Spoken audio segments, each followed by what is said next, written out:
Émission 793. Cette semaine, Tetris. En direct de Montréal, Québec, Canada. Vous écoutez, oui, les mystérieux étonnants.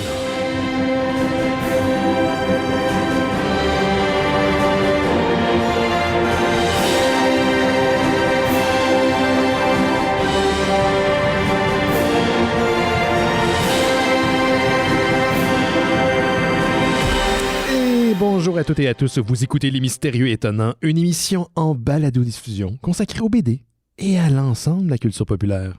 L'ensemble. Ben oui. Benoît Mercier au micro et cette semaine, chanteur d'une équipe dont les membres vous rappellent que la vie est une partie de Tetris qui finit par vous rattraper. Je vous les présente à l'instant. Le premier, si on fait un Funko Pop de lui, c'est bien le seul que je vais acheter. Gauthier Langevin est avec nous. Salut Gauthier. Salut Benoît, c'est fin ça. Ben oui, c'est une promesse. Si éventuellement on en fait un à ton effigie, je l'achète. Parce que j'ai les Funko Pop.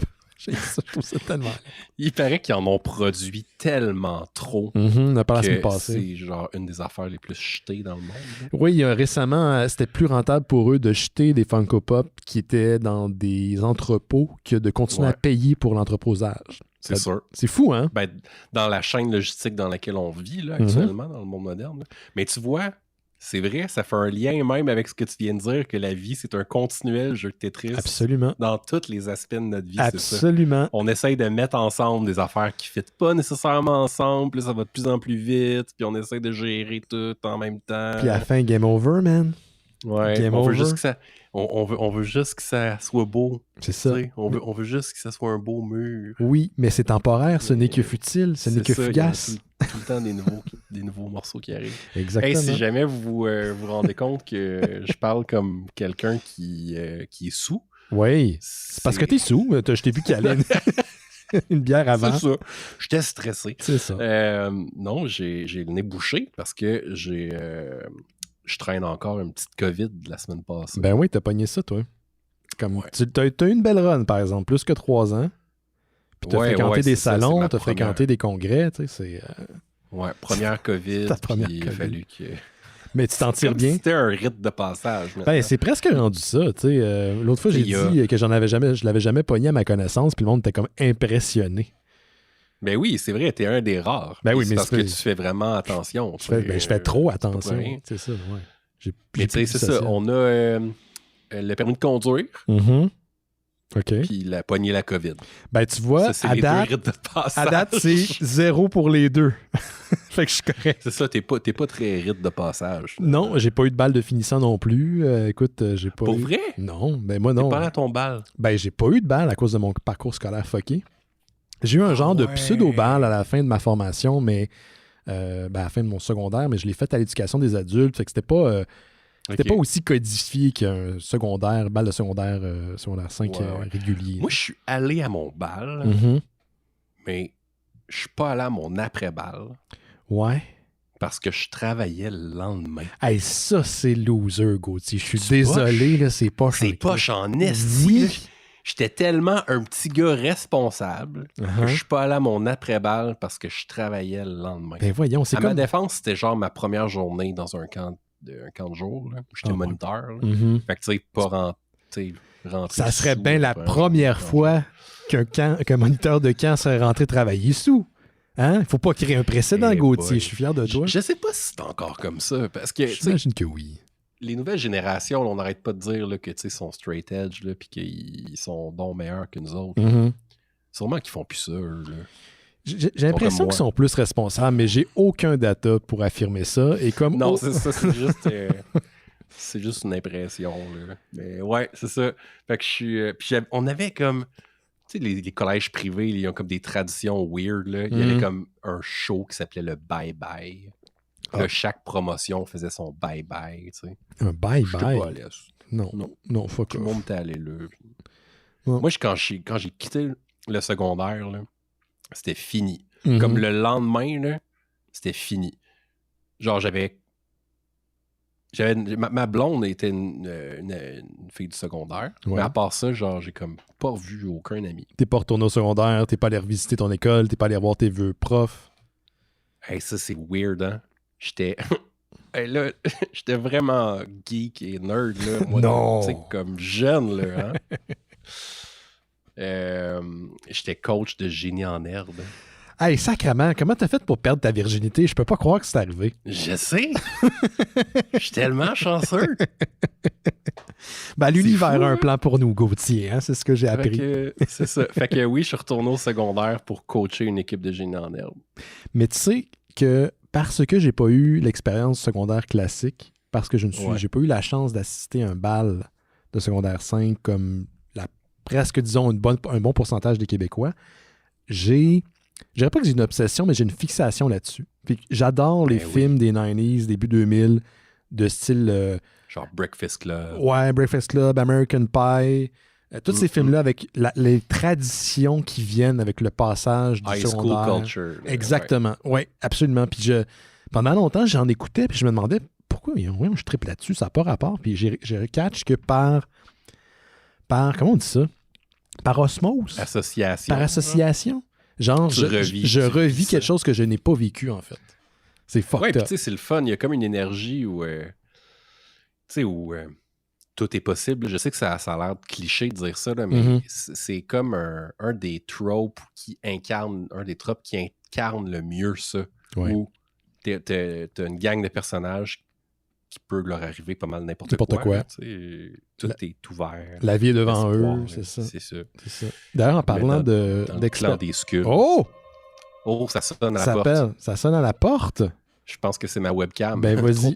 Trop tard. Je vais y aller. OK, vas-y. OK. Pour les gens à la maison, soyez rassurés, on sera rejoint par notre ami Laurent Boutin qui termine son corps de travail dans une librairie quelque part à Montréal où il vend de la bande dessinée. C'est sur Saint-Denis, c'est un petit indice. Sinon, notre ami Simon Chénier n'est pas avec nous cette semaine. Je crois qu'il voulait profiter de son bon congé pascal. Donc, il le pose. D'après moi, il va revenir la semaine prochaine. Et Gauthier est là. Ben là, il est allé chercher sa webcam. Et Jake Dion, en ce moment, il termine la petite job là, sur... c'est pas de la petite job, en fait, c'est de la grosse job sur des projets de bande dessinée. Mais j'ai comme un petit feeling, puis là, je peux pas vous en parler tout de suite, mais j'ai comme un petit feeling que vous risquez de tous nous voir bientôt. Là, aujourd'hui, on est à l'épisode 793. Faites le calcul. D'ici quelques semaines, il y a comme un rite de passage aussi qui va avoir lieu. Peut-être quelque chose de spécial qui s'en vient. C'est juste ce que je veux dire. Donc, faites le calcul, je vais vous en parler la prochaine semaine. Mais vous risquez de nous voir rassembler. Puis c'est peut-être à mon tour pas de problème, que je vais pogner la COVID cette fois-ci, parce que ça risque de... Il risque d'avoir du monde. En tout cas, j'ose espérer. T'as-tu reçu ta webcam? Ouais. Nice. Fait que là, je vous ferai pas du unboxing. Tu peux-tu me dire ce que t'as commandé? Parce que là, je suis curieux. C'est une Razer Kyo. Oh shit, t'es allé dans le Razer. Quand même. Ouais, parce que je me suis dit, puis là, c'est un bon segue pour peut-être en parler, mais j'aimerais peut-être ça commencer à faire du Twitch. Ah, ben oui, c'est ça. En plus, t'as le jeu pour qui s'en vient.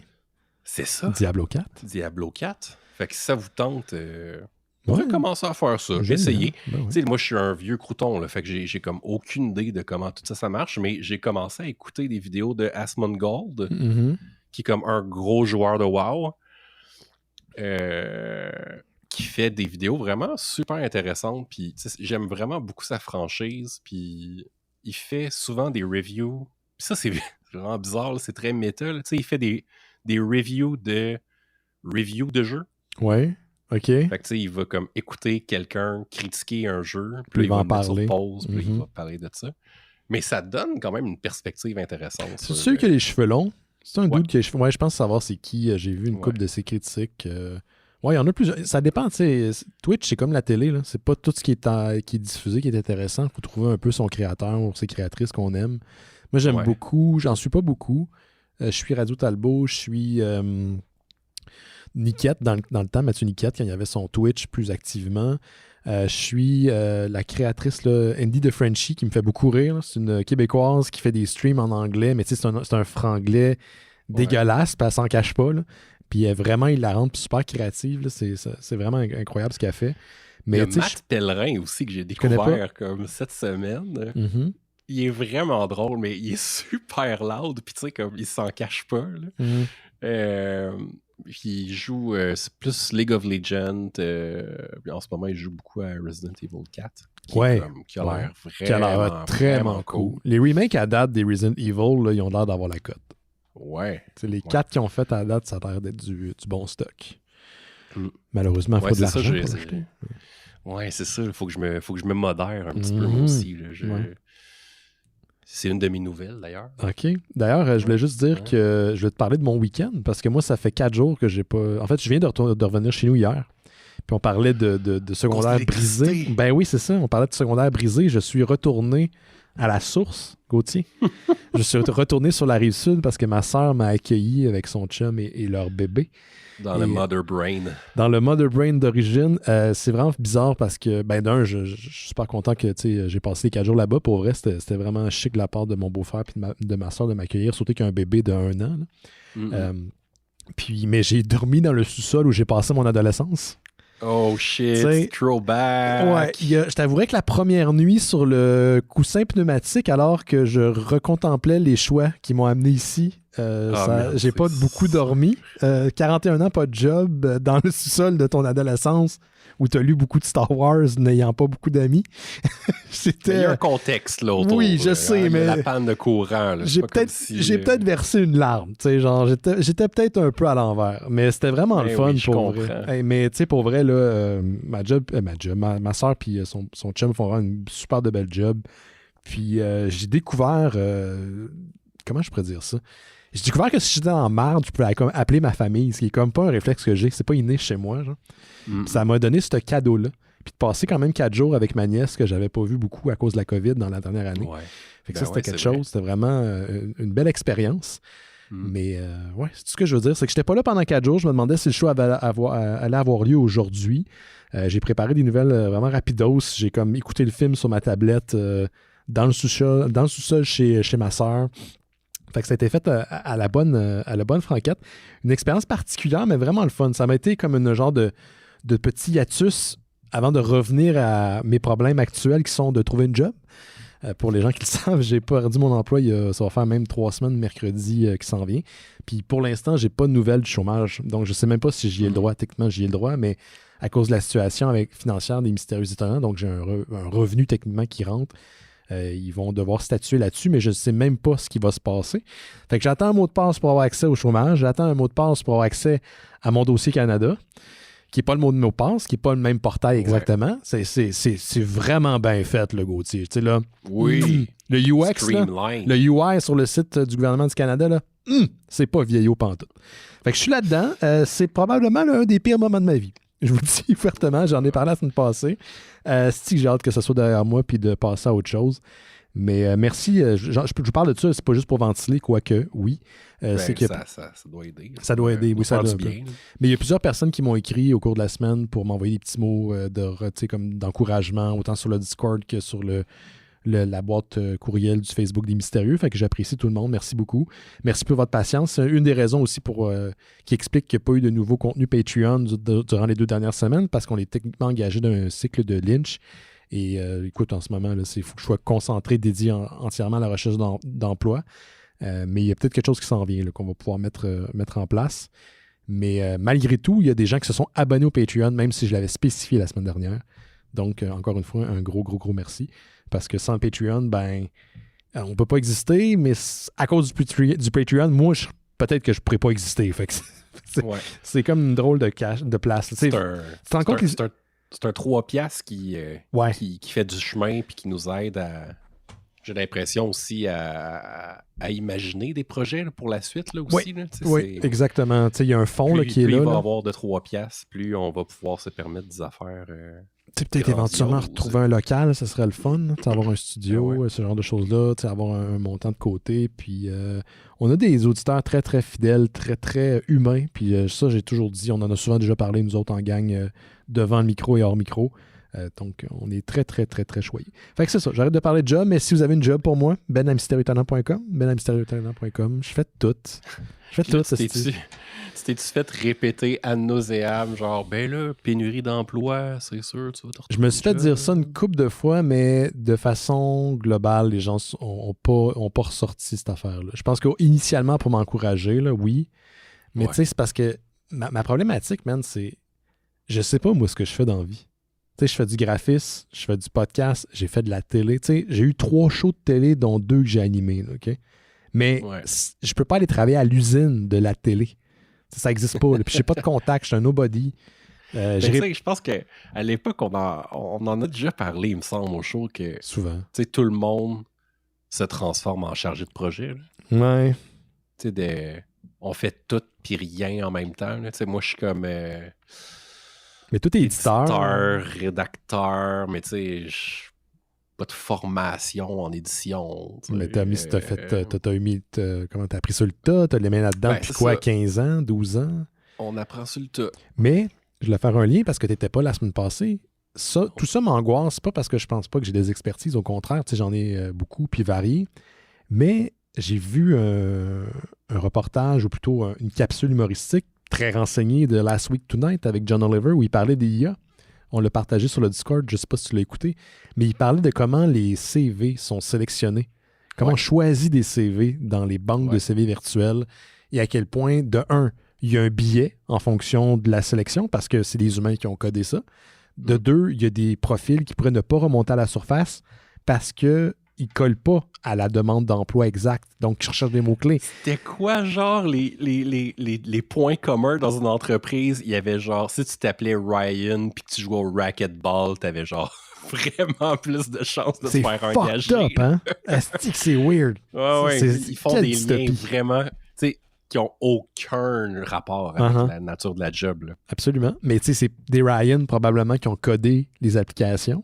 Donc, il y a un reflet de la réalité ou c'est un billet qui était voulu. T'sais. Mais tu sais, souvent, il y a des aberrations statistiques, là, c'est-à-dire que c'est pas parce que il y a, mettons, 4 Ryan qui ont été de très bons employés dans l'histoire de ta compagnie que le prochain va l'être. Exact. Sauf qu'une IA, j'ai l'impression que si tu lui dis pas, check pas les prénoms, ou si elle a la liberté de le faire, elle va le faire. Sure. Parce que c'est son objectif, c'est ça, trouver des points communs chez des candidats ou chez des candidatures. Fait que... C'est un des nombreux problèmes de l'IA. Il y a l'effet de la black box. On ne connaît pas les paramètres. Je ne parle pas juste du public, mais même les créateurs de certains IA ne connaissent pas les paramètres selon lesquels ils vont prendre des décisions. Ça, c'est déjà très problématique. Et il y a aussi l'idée que les IA, comme les institutions, des fois, ont comme force de crédibilité. Puis des fois, c'est justifié, puis des fois, ça ne l'est pas. Fait qu'on va pas questionner ce qui est mis de l'avant par une IA parce qu'on se dit « Ah, c'est une machine, elle n'a pas de biais, elle est invulnérable à, je sais pas moi, à la pression. » ou non, c'est quand même problématique. Il faut questionner ces choses-là. Parce que sinon, on va se retrouver qu'on va juste finir par faire ce que l'IA nous dit. Là. Moi, c'est ça que j'entrevois, en fait. Je peux être pessimiste, mais... Louis T, tu sais, il y a un show à nouveau, au Canal Savoir, je pense. Ouais. Sur, il aborde plein de sujets différents. Là, il explore plein de sujets différents. Puis j'ai écouté la semaine dernière son épisode sur le transhumanisme. Donc, c'est ces gens qui croient au dépassement du corps humain par la technologie. Puis, c'est un peu le même principe, là, c'est-à-dire qu'on a tellement étudié le corps puis étudier le monde et les choses en simplifiant les modèles, en les comparant à des machines. Ça nous aide à comprendre que c'est comme si on avait soudainement oublié que le biologique n'était pas une machine non plus. T'sais. On a tellement fait la comparaison longtemps que là, c'est comme si on l'avait... on l'avait oublié. On avait complètement oublié, puis on l'avait vraiment comme incorporé. Là, c'est comme normal. Puis, il y a comme il y a une sociologue qui critique de la chose dans son épisode, qui dit, ben, c'est pas parce que tu veux être une... Tous les gens qui veulent devenir des machines, puis se dépasser, en s'automatisant, puis en se mettant des implants, leur rêve final, c'est de comme atteindre l'immortalité. Ouais, ultimement, c'est ça. Mais je pense qu'il y a quand même certaines personnes qui veulent juste faire les choses plus vite puis mieux. Sûrement. Sûrement, mais toi, tu as acheté un blender, mettons, Gauthier. Tu viens d'acheter un ordi. Prenons un exemple. Tu as acheté un ordi. Ton ordi, il va te toffer combien de temps? Oh, ben moi, mon but, c'est 7 ans. Mais... Oui, mais il y a une possibilité qu'il pogne un virus, que tu renverses ton jus d'orange. Un J qui est si vite arrivé. Donc, tu sais, c'est possible qu'éventuellement tu ailles à le remplacer ou que le nouveau OS ou le nouveau logiciel ne sont pas supportés par l'OS actuel et vice-versa. Ouais. Fait que, tu sais, c'est cool, mais quand ces pièces-là sont intégrées au corps humain, Faut les changer. Faut les changer. Je t'en ai déjà parlé à l'émission, mais il y a le cas d'un homme qui portait des espèces de lunettes qui aident à lui donner une certaine vision. C'est pas une vision complète, là. Oui, Puis éventuellement, il a commencé à entendre bip, bip, bip, bip, et ses lunettes se sont débranchées. Parce qu'elle n'était plus compatible, elle était désuète, ça fait des années qu'il les avait. Et là, la compagnie, oui, on peut les remplacer, mais paye. Il y a cette réalité-là aussi, là, marchande, qui est derrière. Il va falloir... c'est sûr qu'il va y avoir plein d'histoires d'horreur avant qu'il y ait des législations qui soient adéquates là, à ce sujet-là. Là. Parce que il n'y aura pas le choix. Là. Si on se rend là, fort probable, c'est sûr qu'il va falloir légiférer. Hein, parce que le téléphone, c'est déjà, je pense, la première pierre vers cette intégration-là. On le voit. Ouais. Tu sais, c'est drôle parce que j'écoutais une vidéo à un moment donné puis quelqu'un disait « Ouais, on appelle ça un téléphone, mais c'est un ordinateur qu'on a tous. Là. C'est pas un téléphone. Le téléphoner est probablement la dernière chose qu'on fait chacun avec. Ouais. Parce que quand on a ça un appel, on fait je le reconnais pas ce numéro-là, puis on éteint. Ou on veut pas appeler, on texte. Mais c'est pas un téléphone, c'est un ordi qu'on a. Maintenant, quand je reconnais pas des numéros de téléphone ou comme je suspecte que c'est de la merde, là. Oui. Google, il y a comme une nouvelle fonction où tu peux screener l'appel. Ah ouais. Fait que t'as comme... C'est une machine qui répond à ta place. Non. Qui dit « L'utilisateur que vous tentez de rejoindre filtre ses appels. Veuillez dire pourquoi vous l'appelez. » Puis je suis comme « Hey man, c'est quelqu'un qui essaie de me scammer ou de me spammer, là. » Je suis très content que c'est une machine qui lui réponde. Là. Mais on parlait de ça avec... je parlais de ça avec Jake à un moment donné, puis on se disait, tu sais, il y a tellement d'informations sur nous, tu sais, en ligne, puis si on se crée un avatar virtuel, puis il y a des gens qui ont commencé à utiliser l'IA pour faire de l'automatisation de leurs tâches, là, ce qui est comme eux autres en train de... Tu sais, c'est le meilleur exemple de pelleter sa propre tombe. Là. J'ai l'impression que c'est en train de prouver un point qui va te revenir d'en face assez rapidement. Mais disons que tu peux créer un avatar qui répond à des tâches simples pour commencer, sur au téléphone. Imagine si c'est comme ça qu'on se parle. À un moment donné, là, Gauthier n'est plus disponible ou Jake n'est plus disponible. Puis on parle juste à l'avatar de Jake ou à l'avatar de Gauthier. Et si vous voulez laisser un message ou vous voulez rejoindre l'avatar Prime, qui est la personne, vous devez passer au package plus ou payer un petit supplément de 1,99$ de plus par mois pour pouvoir accès à l'utilisateur d'origine. J'ai comme la difficulté à croire que les gens vont embarquer là-dedans, mais en même temps, je suis comme... Ah non, ça va arriver. C'est possible. C'est sûr que ça va arriver. C'est fucking possible. Ah, on va le voir. Qui aurait cru, tu sais, si je t'avais dit, il y a 10 ans, que j'étais pour checker des vidéos de personnes qui regardaient des vidéos de personnes. Ouais. Je pense pas que tu m'aurais cru, tu sais. Non, pas toi, mais je pense pas, parce que dans ma tête, t'avais pas le profil pour ça, mais j'avais oublié que je savais pas en fait que t'étais un gamer jusqu'à très récemment. Je savais que tu jouais de temps en temps, mais je savais pas que t'avais quand même un intérêt assez important pour le jeu vidéo. Mais c'est vrai que on ne peut que juger les nouvelles technologies et les nouveautés de façon générale là, que par les paradigmes dans lesquels on est en ce moment. Fait que il y a beaucoup de monde sur Twitch. Twitch est un des portails les plus fréquentés sur Internet. Oui, fait que tu comprennes pas que ton fils de 12 ans, il écoute du monde qui joue à WoW sur Internet, ben c'est pas grave parce que c'est ça la réalité puis c'est ça qui s'en vient. C'est pour ça qu'il y a comme une plateforme comme RDS jeux vidéo. La même raison que t'écoutes quelqu'un jouer au tennis, mais tu joues pas au tennis. C'est un peu la même affaire, là. T'sais, on peut faire nos smaths, mais c'est un peu la même affaire.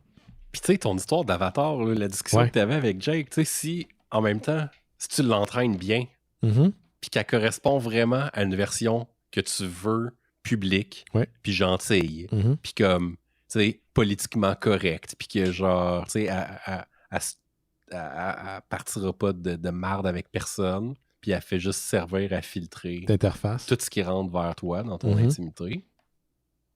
Why not? Peut-être. Ça va peut-être aider des gens qui sont agoraphobes ou qui sont devenus agoraphobes ou des gens qui ont de l'anxiété sociale. Ce qui est beaucoup. Il y a beaucoup de gens qui souffrent de ça, là, l'anxiété sociale. Puis, ça te permet... Puis, tu sais, ça, on dit tout le temps ça là, avec les nouvelles technologies. Là, on pense tout le temps où c'est les promoteurs des nouvelles technologies nous mettent toujours juste le positif en avant. Tu sais, comme je me rappelle à l'époque, les aliments génétiquement modifiés. On est assez vieux pour se rappeler l'époque où il n'y en avait pas. puis que les premiers reportages à la découverte, c'était comme, pour vrai, là, je vous niaise pas, on va régler la faim dans le monde. Sure, bien oui, bien avec sûr. les grosses bananes. Oui, c'est ça. Les grosses bananes vont nous permettre de régler la faim dans le monde. Du bon potassium C'était pour tout ça, le monde. genre. Mhm. Puis là, après ça, t'es comme, Monsanto, diversité, de la Biologique, biodiversité c'est qui, ça. genre, dégringole. Ben non, parce que leurs graines sont propriétaires, puis tu ne peux que planter après des graines Monsanto. Tu sais, s'il y avait une compagnie qui se rapproche le plus d'une organisation criminelle comme dans James Bond, je pense que je désignerais Monsanto là-dedans. Oui. Tu sais, c'en est Quand presque même. ridicule. On dirait Mr. Burns qui siège derrière cette compagnie-là. Ben, pour faire un lien avec le film qu'on a écouté, Oui. E-Lorg, Oui, Elorg, c'est ça. vraiment une compagnie de méchants. Là. On en parle en fin d'émission, mais peux-tu me teaser? T'as-tu aimé ça? Ouais, j'ai vraiment aimé ça. Parce, OK. Moi, je sais que les critiques sont quand même partagées, là, surtout sur Internet, là, Sure. sur IMDb. Puis j'ai vraiment aimé ça. Comme, je me demande, qu'est-ce que les gens qui n'ont pas aimé ça s'attendent. Je me demande à quoi ils s'attendaient. Je sais pas, mais je connais ton amour pour les drames économiques de Moi, ça a salon. coché. Fait que là, en l'écoutant, je pense que Gauthier, il va aimer ça. Tu sais, des margin moi, je suis le genre calls, de des gars Moneyball, des... Je réécoute The Big Short. The Big Short, une ouais, fois par année, exactement. là. Ouais. Margin C'est Call, chaud. c'est bon, man. C'est Je comprends fucking rien, bon. mais c'est bon, hein, Chris. Les dialogues sont fous. Mais, Ça aussi, c'est un film que j'ai fait écouter genre comme de force à ma blonde. Puis Non. elle est comme- Elle a pas aimé ça? Ben, tu sais, elle a aimé ça, mais tu sais, c'est comme Elle comprenait un autre pas film, là. pourquoi tu tripais. Tu sais ça, elle comprenait pas du tout pourquoi, genre, c'était comme la fin du monde à chaque fois que j'écoutais ça. C'était quoi la série de Jonathan Hickman, auteur de bande dessinée, qui avait écrit? Ça mélangeait magie puis justement l'état de la... Black Friday Murder, c'est ça? Ouais, ça s'est-tu conclu, cette affaire-là, où ils ont tiré Non, la plug? Black Monday Murder. Black Monday Murder. C'est le 3e trade, il sortira. Il est jamais sorti. Fait qu'ils ont même pas conclu l'histoire. Non. Pourquoi? Habituellement, ils concluent. Tu sais, c'est comme... Il me semble qu'habituellement, ils prennent le temps de conclure l'histoire. Ouais, je sais, ça m'a vraiment fâché. Là, puis, il me semble que j'ai checké récemment, puis il y avait comme 0 date de sortie d'annoncée. Là. Ah, OK. Mais c'était vraiment bon. Mais c'est quoi la Ouais. raison? Est-ce qu'il y a une raison d'un litige ou quelque chose? Il a Je abandonné pense le qu'ils sont projet? juste sur trop de séries en même temps. Ouais, il travaille pour Marvel pas mal aussi. Là, fait que j'imagine Marvel a sorti le gros cash. Là. Colin. Ouais, c'est ça. Dans les chats, il y a quelqu'un Carl qui dit qu'il attend toujours le C'est 3e tome. Moi aussi, Carl. Ouais, c'est triste, c'est triste. C'est drôle parce que c'est comme je l'ai à côté de moi. Là, puis le 2 est vraiment aussi bon que le premier. Ben, Jonathan Hickman, c'est toute une auteur. Là. Puis c'est rare, tu sais, des histoires qui prennent place dans le monde de la finance. là. Mhm. En bande dessinée. Ouais, c'est Il y ça. en a quand même pas tant, là. Fait que, ouais, on va se croiser les doigts. Peut-être qu'un jour, on va l'avoir un tome 3. Il va peut-être sortir en même temps que Balling Boy. Tu sais, on avait Et parlé de Balling boy, Boy il y a genre quoi, 10 ans de ça? 7 ans de ça? Fait minimum 7 ans. Je peux pas croire que c'est en dessous de ça. C'est au-dessus de ça. Ouais. Chez First Second. First Second, il a sorti des spin-offs, mais il a pas sorti de suivi. C'est Paul Pulp Non. qui avait écrit ça, puis j'avais super... Je sais, on en avait parlé, toi puis moi. C'était tellement bon. On avait vraiment trippé, puis malheureusement, je pense que je me souviens, là, c'est un peu flou, tu avais dit « Ouais, ça prend un petit bout avant que le 2e tome sort. » Ben, ça fait 7 ans. Ouais, puis même, je me rappelle, il me semble qu'on avait eu cette conversation-là avec Jake, tu sais, puis c'était comme c'était unanime, là, que, tu sais, peut-être qu'on ne Jamais. jamais de suite. là. Ça, on sait-tu pourquoi? C'est-tu comme Jonathan Hickman, il travaille sur trop d'affaires en même temps, ou il veut pas... Non, lui, c'est vraiment un cas particulier, là, de... Perfectionniste? C'est fucking long, là. Ah, OK. C'est fucking long travailler sur... Mm. Tu sais, puis ça, faut pas oublier, là, qu'il y a bien des dessinateurs qui aiment ça dessiner, là. Qui a Je sais que ça a ça l'air- dessiné? Je sais que ça a l'air bizarre, là, à dire, C'est là, mais- contradictoire, on dirait. Ouais, mais c'est ça, mais c'est une job, tu sais, puis ils sont bons là-dedans. Mhm. Puis ils aiment le résultat, Mais le process est souffrant puis ils pour ont eux autres. envie de le faire, Mhm. mais s'asseoir, le faire, c'est très compliqué pour certains dessinateurs. C'est-tu la même chose pour les auteurs? À Même affaire. l'écrit, rédacteur? Même Y affaire. a-tu du monde qui trippe à écrire? On dirait que c'est... Moi, ça me fait souffrir que ça sans bon sens, mais est-ce qu'il y a des auteurs qui aiment ça, écrire? Moi, je pense que, tu sais, il y a comme l'image puis le mythe de l'écrivain qui a besoin d'écrire. Mhm. Moi, ça m'arrive plus pour des choses sociopolitique ou du commentaire Ouais. ou de la chronique, Ouais. je vais avoir besoin d'écrire quelque chose parce que j'ai besoin de me le sortir de la tête. Mais pour de la fiction, j'ai pas ça. Fait que Puis quand je pense t'écris de la que quand fiction, même- ça fait quoi? Tu te fais chier tout le long? Ben, c'est du travail. Oui, c'est du travail. C'est du travail. Tu sais, les idées sont super faciles à avoir. Mhm. C'est le fun. C'est la partie le fun. Tu sais. Après ça, orchestre-les dans un récit qui est comme engageant, puis divertissant, puis significatif. Ouais, c'est C'est ça. autre chose. Ouais, là. c'est autre chose. Des idées, pas tout le comme monde peut en avoir des avoir. idées. Ouais, tout le monde Ouais. peut avoir des idées. Je pense qu'un gars comme King ou Neil Gaiman, il trippe à écrire, par contre. J'ai l'impression que ces gars-là ont... Tu sais, je dis pas qu'ils ont jamais souffert, là, qu'ils ont jamais eu des blocages d'idées, là. Mais j'ai Ouais, l'impression puis qu'ils trippent. ils ont été... tu sais, Stephen King a commencé vraiment jeune à écrire. Mhm. Puis je pense qu'il a été comme encouragé de manière super positive par sa mère à le faire. Ouais. Tu sais, il a eu tout le temps du renforcement positif à faire ça dès le plus jeune âge. Tu sais, comme sa mère le payait. Wow! Il sortait une nouvelle, comme une histoire, puis elle lui donnait genre 1 pièce, 25 Wow! cents. OK. Fait que tu sais, il a comme développé super jeune le réflexe de « Ah, quand j'écris, je fais du cash, genre. C'est Mm. cool. Mhm. » Fait que j'ai l'impression que ça l'a vraiment beaucoup aidé. Là. Ben, Comme- son système de récompense, il s'est développé autour de Ouais, cette notion-là. C'est ça. Il en parle dans On Writing, qui est, si jamais vous vous intéressez à l'écriture, c'est comme un des livres majeurs là, qu'il faut Mhm. lire. Là. Il revient tout le temps dans les suggestions Ouais. de livres sur l'écriture. Mm. OK. Hey, on Avec va... tout ça, on n'a pas commencé. On n'a pas nos commencé le nouvelles. show, mais on va commencer une nouvelle, mais c'est correct. Il y a Laurent qui s'en vient tantôt. Vas-y, veux-tu que je commence ou tu veux commencer? Je peux commencer. Vas-y sur- donc, mon Gauthier. En lien avec justement là, notre conversation sur Twitch. Je sais pas si tu te rappelles, mais je pense que j'en avais parlé au Mystérieux. J'avais joué à Jurassic Park Evolution. Ouais, t'avais joué au premier, puis je pense que t'étais tombé dedans. Là. Ouais, c'est ça. Fait que j'ai joué au premier, puis pour ceux qui connaissent pas cette franchise, ben, tout Il y en le a monde deux connaît à la date. franchise Jurassic Je Park. crois que oui. Mais les Jurassic Park Evolution, c'est comme un SimWorld, donc c'est comme SimCity, mais de parc d'attractions avec des dinosaures dedans. C'est Jurassic Park ou Jurassic World, plutôt? Il y a une expansion Jurassic Park, mais je pense que c'est Jurassic World parce que c'est basé sur le premier film de Kevin Trevorrow, The World. C'est Jurassic World Evolution, voilà. t'as raison. Donc, c'est ça, le Jurassic World Evolution 2 est sorti il y a un petit bout de temps déjà, là, il y a comme Ouais. 2 ans. Ouais. Disponible sur Game Pass.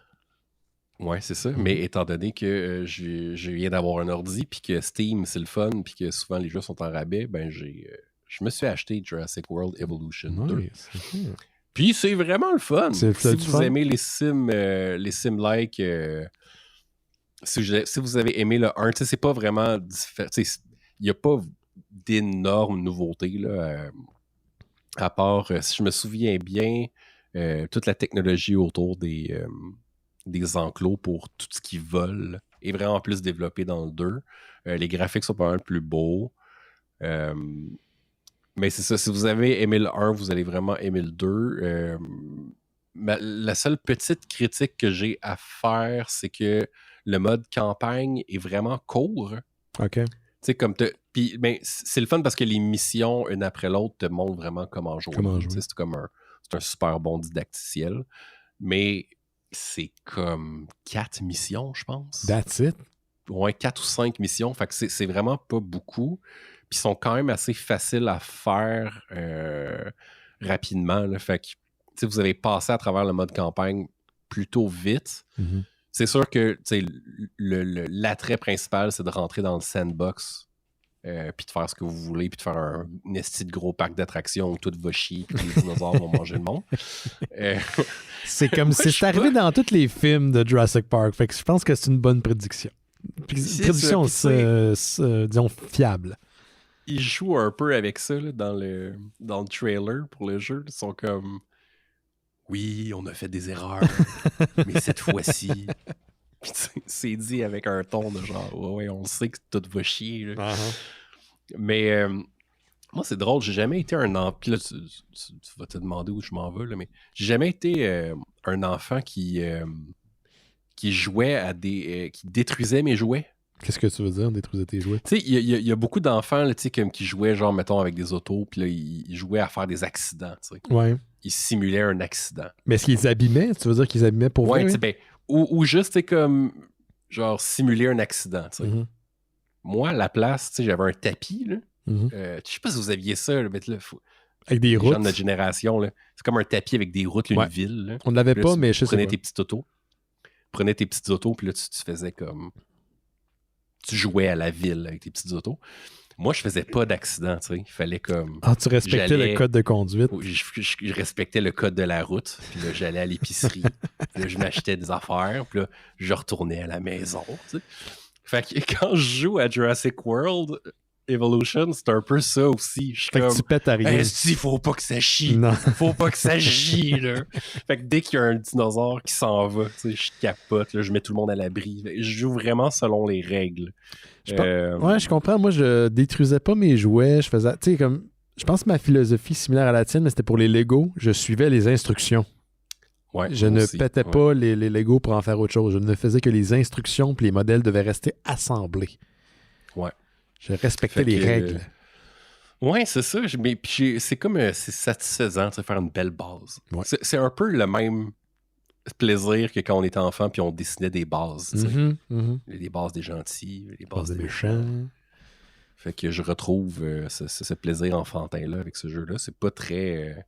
C'est difficile parce que moi, j'ai pas joué au 1. J'ai vu que le 2 était sur Game Pass. Quand j'étais abonné à Game Pass, je suis pas abonné sur Game Pass parce que j'ai plus de job. Mais je m'étais dit éventuellement, je vais jouer, mais ça a l'air compliqué. Ben, je sais pas si Laurent pourrait t'en parler. Je pense qu'il a joué aussi. Mais Sûrement. moi, ce que je trouvais... Puis tu sais, je suis pas un bon joueur de jeux vidéo. J'aime jouer aux jeux vidéo, mais je suis pas excellent. Mais je trouvais que c'est capricieux un dinosaure, hein, quand même. Il semblerait, oui. Faut beaucoup... tu sais, en fait, le but pour que ton dinosaure s'évade pas, c'est qu'il soit heureux, hein, évidemment.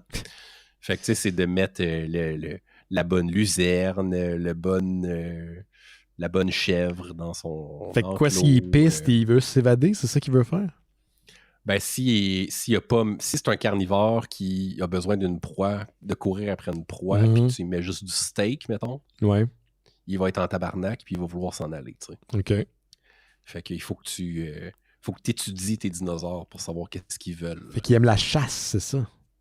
Ben, les carnivores qui aiment la chasse, oui. Tu sais, le ptérodactyle, il veut manger du poisson, tu sais. Il s'en calisse un peu de la chasse. C'est un peu cave de cloner des pérodactyles. J'ai tant trouvé ça con quand ils les ont ramenés dans les autres parce que c'est la première chose qui peut se sauver. Ouais, mais là, ce qui est quand même intéressant, c'est que c'est dans le lore de Jurassic World, vraiment. Fait que tu sais, t'es en Amérique du Nord, puis il y a des dinosaures partout. Ah, dans le 2, ils sont partout, c'est ça? Ouais. OK, comme dans Dominion. Ouais, fait que tu construis des bases. Ça, c'est quand même intéressant. Tu construis des bases pour comme régler le problème. Tu sais, tu vas les chercher.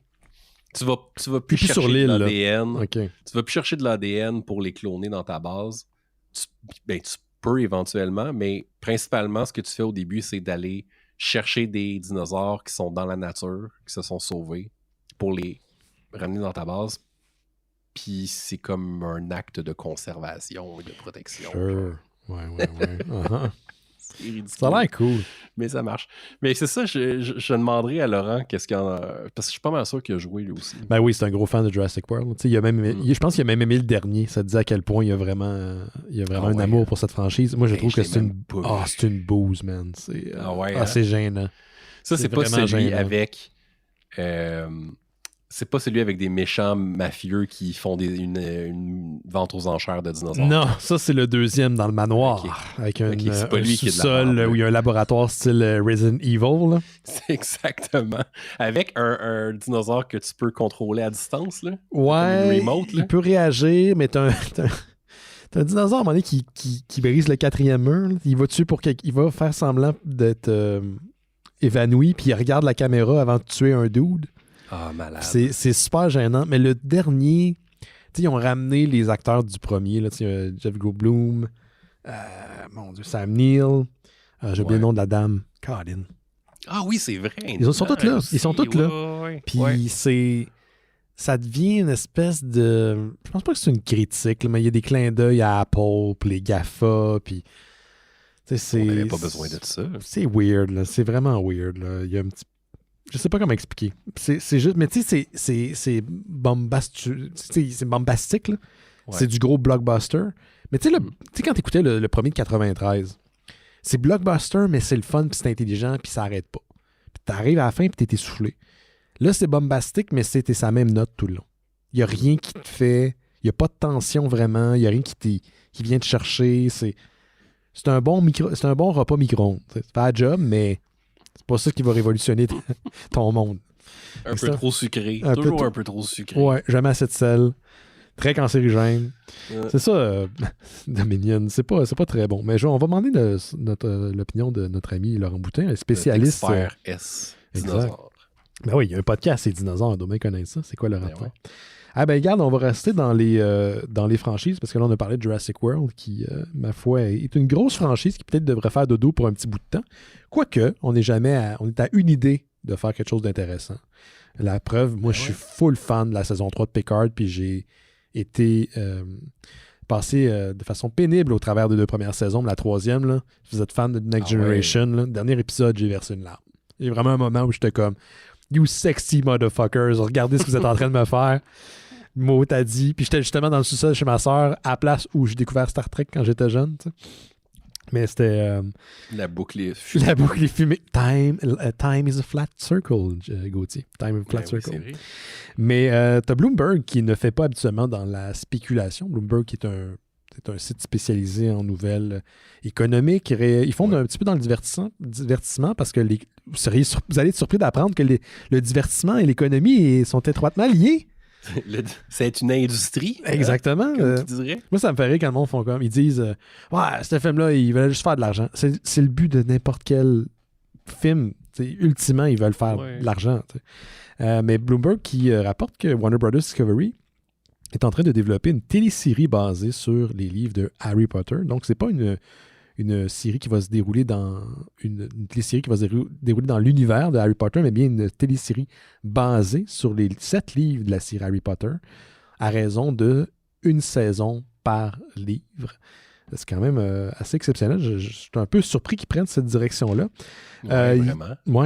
Il y a des sources qui rapportent que Warner Bros. Discovery serait en train d'être en pourparlers avec J.K. Rowling, qui est l'autrice d'origine des romans. C'est les premières, là, on est dans les balbutiements. Il n'y a rien de confirmé pour l'instant. Si ça fonctionne, elle va avoir un certain contrôle créatif, mais elle ne sera pas inclue dans le processus. Puis ça, c'est très spécifique. D'après moi, les sources se sont dit on va juste pousser notre agenda pour être sûr que le monde ne pense pas que Rowling va faire partie de la game. Ouais. Et si ça fonctionne, ça va regrouper la plateforme de diffusion de HBO Max, qui d'ailleurs s'apprête à être fusionnée avec Discovery Plus, parce que Warner Media et Discovery ont fusionné. Ils vont d'ailleurs lancer une nouvelle plateforme. Ils aiment ça, eux autres, repartir à zéro. Là. C'est le nouveau business daddy de John Oliver. Oui, je sais. Puis il fait beaucoup de blagues là-dessus, d'ailleurs. J'espère qu'il va pouvoir qu'on continue à en faire parce qu'il est vraiment en tête, John Oliver. Oui, il doit avoir des bons avocats. J'imagine. Mais donc, il n'y a pas de nouveau nom, d'ailleurs, pour cette plateforme-là. Puis pour l'instant, oui, ça reste des sources anonymes. Mais encore une fois, si Bloomberg en parle, c'est parce que c'est des sources qui sont probablement assez solides. Merci. Puis, écoute, c'est pas mal ça. Moi, je suis très fan de la série Harry Potter. J'ai adoré les films. J'ai lu les romans à l'époque quand c'est sorti. Je suis fan de l'univers, les Fantastic Beasts et compagnie. Puis, ça faisait un certain moment qu'il y avait des rumeurs comme quoi Warner Brothers, à l'époque, voulait développer une télésérie basée sur l'univers d'Harry Potter. On en parlait même avant l'acquisition de Warner Media par Discovery. Puis, why not? C'est un univers qui est très vaste, mais l'idée de revenir... Mais c'est parce qu'ils veulent aller plus loin?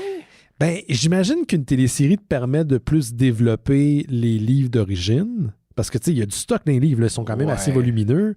Mais pour moi, dans la logique de franchise, puis je suis pas un spécialiste, mais ça reste à pierre angulaire. Les films sont là, sont ton canon d'origine. Puis à partir de ton canon d'origine, ben, développe, tu sais, tout un univers, là, que ça se passe avant, après, en parallèle. Regarde Star Wars, c'est un peu le cas. Tu sais, ils ont des téléséries basées sur un univers qui a été fondé avec des films. Donc, pour moi, de revenir là, c'est là où je comprends pas. Clairement, il va y avoir un intérêt, mais je comprends pas pourquoi on veut recaster, redéfinir l'univers. Pourquoi est-ce qu'on veut recommencer? Peut-être plus le coller sur le jeu vidéo Hogwarts, qui est vraiment full populaire en ce moment. Mais le jeu est très orienté. Le jeu, comment je peux dire ça? Visuellement, c'est les films. C'est le Hogwarts c'est des vrai, en films, plus. c'est à partir du 3, tout, le visuel est là, c'est celui qui a été développé dans les films. Je trouve que c'est un peu casse-gueule. Je pense qu'il pourrait sortir une série sur n'importe quoi qui se passe dans l'univers d'Harry Potter et c'est pas casse-gueule. Ils vont faire du cash. Là. Ou Mais bien là, J.K. Rowling n'avait pas. peut-être pas, mais en même temps, ils revisitent les films. Je sais pas. Je trouve que c'est vraiment une drôle d'édition. Regarde, ça faisait un bout qui en parlait, puis c'était comme le prochain niveau logique pour la franchise Harry Potter, mais qui reviennent sur le canon d'origine. Je trouve ça particulier. J'imagine que ça va être bon. Là, Harry. Oui, c'est ça, exactement. Je pense que tous les acteurs qu'on associe au personnage vont... C'est comme si demain on apprenait qu'ils refaisaient Star Wars épisode 4, 5, 6. Ben, c'est ça. Ils veulent continuer à attirer l'audience. Mais ils peuvent... Enfant. Mais ils peuvent quand même en faisant une télésérie. T'as pas besoin de recommencer à zéro. Je dis pas que c'est une mauvaise décision. Il n'y a rien sur table pour que je puisse dire que ça c'est une mauvaise décision, mais je trouve ça particulier. En tant que, mettons, potentiel spectateur, je suis beaucoup plus intéressé à une nouvelle mouture, une nouvelle histoire dans l'univers du Wizardry, là, je sais pas comment ils appellent ça, là, que de revenir sur les traces de ce qui a été fait il y a 20 ans de ça. Je trouve ça bizarre. Mais bon. Ben, c'est ça, comme dit Alan dans le chat, c'est un safe bet. Là, c'est un investissement conservateur. C'est ça. Est-ce que c'est un safe bet? C'est risqué parce que tout le monde va le comparer au film. Ben c'est ça. Est-ce que c'est vraiment un safe bet?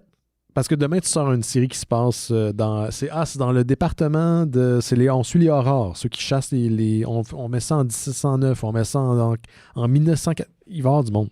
Dans l'univers de Fantastic Beasts, c'est tellement... Ils ont tellement ouvert ce lore-là avec Fantastic Beasts qu'ils peuvent taper là-dedans à l'infini. Exactement. Fait que je trouve ça particulier. C'est comme... Je sais pas. Encore une fois, je dis pas que ça va être mauvais, je dis pas que c'est nécessairement une mauvaise idée. Moi, en tant que spectateur potentiel, je trouve ça moins intéressant que d'aller dans une nouvelle direction. En même temps, tu sais, moi, je suis le gars, puis toi, t'as fini par rentrer dans mon trip jadis, qui a trippé sur Hannibal. Et Hannibal, on s'entend, il y avait un canon très bien établi par les films, dont le premier qu'Anthony Hopkins, puis... comment ça s'appelle? J'ai un problème des noms, là. Voyons, l'actrice qui était dans Hannibal. Drew Barrymore? Non, pas Drew Barrymore qui était dans... Calice. Oscarisée, c'est une réalisatrice extraordinaire. Elle parle français. Oui. Voyons, Colin, c'est quelqu'un qui va nous le dire.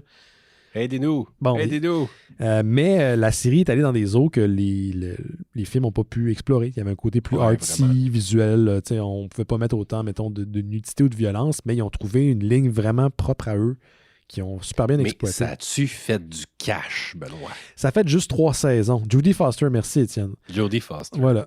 Ça fait du cash. Ça a fonctionné, mais ça... À la fin de la 3e saison, c'était rendu... Je pense que c'était trop niché pour la télé régulière. Hannibal, c'était pas un projet de HBO Max, c'était pas un projet de Showtime, c'était pas un projet d'une chaîne qui est reconnue pour déployer des productions, disons, massives, intéressantes, puis osées. C'était de la télé plus classique. T'associes NBC, CBS à CSI, des choses comme ça. T'associes pas ça à... En tout cas, mais ça a pas... ça finit après 3 saisons. Mais mon point étant... CSI, ça coûte 3 jackstraps plein de merde à produire. Puis ça rapporte beaucoup plus que ça, je te dis. Oui, c'est ça. Comparé justement à Fantastic Beasts qui a dû vraiment coûter fucking cher. Là. Oui, mais ils en ont aussi rapporté. Je sais pas pour le dernier, là, il est sorti en pleine pandémie, là, mais ça a rapporté de l'argent. Je pense. Whatever. En tout cas, je pense que. Comprenez-vous mon point, c'est que je pense qu'il y a potentiel de faire autre chose sans nécessairement les revisiter ces vieux souliers. Et je ne veux pas dire que c'est nécessairement pas bon. Et d'après moi, ils vont pouvoir en faire quelque chose. Je ne suis pas inquiet. Là. Je ne suis pas en train de dire que ce ne sera pas comme les films dans le temps, fait que ce ne sera pas bon. Non, au contraire. Je ne vais jamais avoir ce genre de discours-là. Mais je trouve ça un petit peu dommage. J'aimerais ça qu'on aille dans quelque chose de plus nouveau, plus récent. De nouvelle idée. OK. Vas-y donc, Gauthier. J'ai fait un autre... Dépense? Non, j'ai été hypé trop rapidement sur une autre affaire, mon Benoît. T'as encore un jeu vidéo, j'imagine. Ouais. Tu sais, je vous ai parlé de Wanted 2.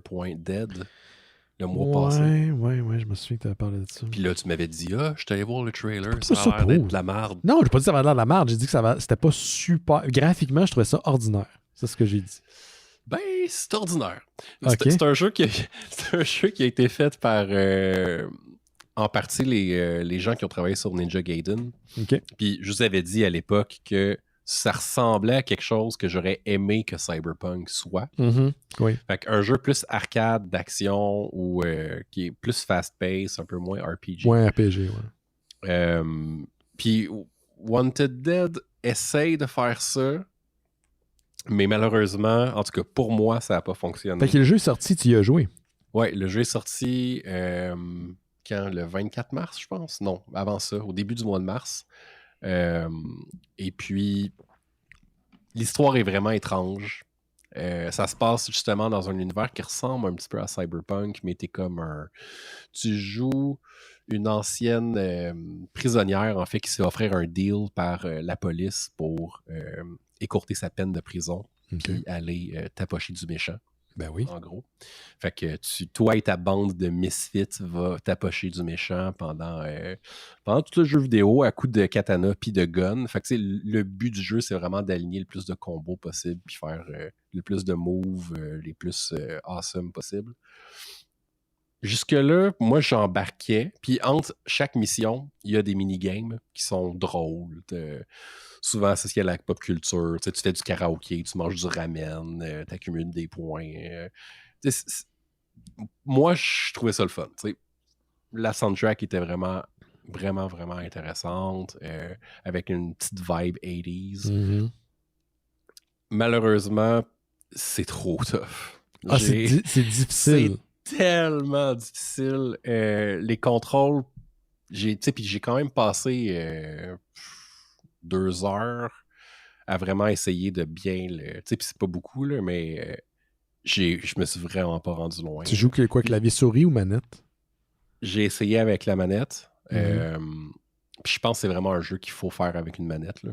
Essayez pas clavier-souris, là. Mais c'est ça, pour ceux qui sont adeptes de Ninja Gaiden, je pense que les gens qui trippent sur Dark Souls, puis tous les Dark Souls-like, qui trippent sur Laurent Boutin, risquent d'aimer ça. Pour moi, par exemple, malheureusement, je vous ai dit tout à l'heure que je suis pas un très bon joueur, je suis pas un très bon gamer, j'aime ça, mais je suis pas très bon. Fait que Wanted Dead, pour moi, c'est en dehors de ma ligue. Fait que tu l'as acheté. Jake risque d'aimer ça. Lui, il aime ça les challenges en jeu vidéo, Jake. Ouais, je le recommanderais à Jake. Mais moi, je vais peut-être, je vais réessayer. Là. Ben oui. Puis, je vais réessayer à Beginner. Là, je vais être honnête avec vous, j'ai juste fait à normal. À Beginner, ce qui est très drôle, c'est que quand tu débloques Beginner, ils te mettent des petites oreilles de chat sur la tête. que t'es pas très bon. Ça, je vois. Quand même drôle. Fait que c'est ça. Fait que tu recommandes pas, finalement. Wanted Dead. Je le recommande pas à ceux qui sont plus casual gamers, ceux qui sont vraiment hardcore, qui aiment les jeux d'arcade, qui aiment aligner des combos, puis bloquer, puis tapocher. Je pense que vous allez trouver votre compte. Malheureusement, même là, j'ai l'impression que vous allez vous ennuyer à la longue parce qu'il n'y a pas tant de combos que vous pouvez faire. Vous débloquez des aptitudes avec des points dans un arbre de compétences, mais ça revient pas mal toujours au même, en fait. Donc, je sais pas, s'il y en a qui sont allés plus loin que le premier boss, écrivez-moi pour me dire si vous avez aimé ça. Moi, personnellement, je vais continuer à jouer à élever des dinosaures. Des dinosaures. En parlant de dinosaures, salut Laurent. Salut. Comment ça va? C'est moi le dinosaure. Ben non, mais on connaît ton amour pour les dinosaures. Ben, j'espère. T'as-tu joué, toi, à Jurassic World Evolution 2? C'est ça, les Gauthier en parlait tantôt. Pas aux deux. J'avais parti une game avec Julien sur du premier. OK. On s'était parti un parc, là, ensemble. Ouais. Puis, ça me... Je pensais que j'aimerais ça, mais... T'as pas aimé ça? T'as pas aimé ça? Voyons donc. Je pense que je suis trop anxieux. OK. Mais c'est ça, t'es comme moi, tu veux que ça se passe bien, là. Ben, moi, je monterais un parc, je ferais juste comme créer des dinosaures, puis les gens viendraient, puis je serais content, mais il y a tout le temps de quoi qui pète, il y a tout le temps un dinosaure qui mange un autre, puis là, il y a tout le temps de quoi qui arrive, puis là, je panique, je suis comme, ah non, mais là, je sais plus, j'arrive plus à prioriser qu'est-ce qui est important, qu'est-ce que je devrais faire en premier, là, mon dinosaure, il est mort, Là, ils contaminent tous les autres dinosaures parce qu'ils viennent le manger, de la vieille viande. Puis là, je suis comme, là, tout le monde meurt, en tout cas. Ça me fait Ben oui, mais c'est des grosses responsabilités, élever des dinosaures, là, Laurent. Là. Ben, je sais bien, mais là, il faut croire que je n'étais pas prêt, là. Peut-être qu'il faudrait...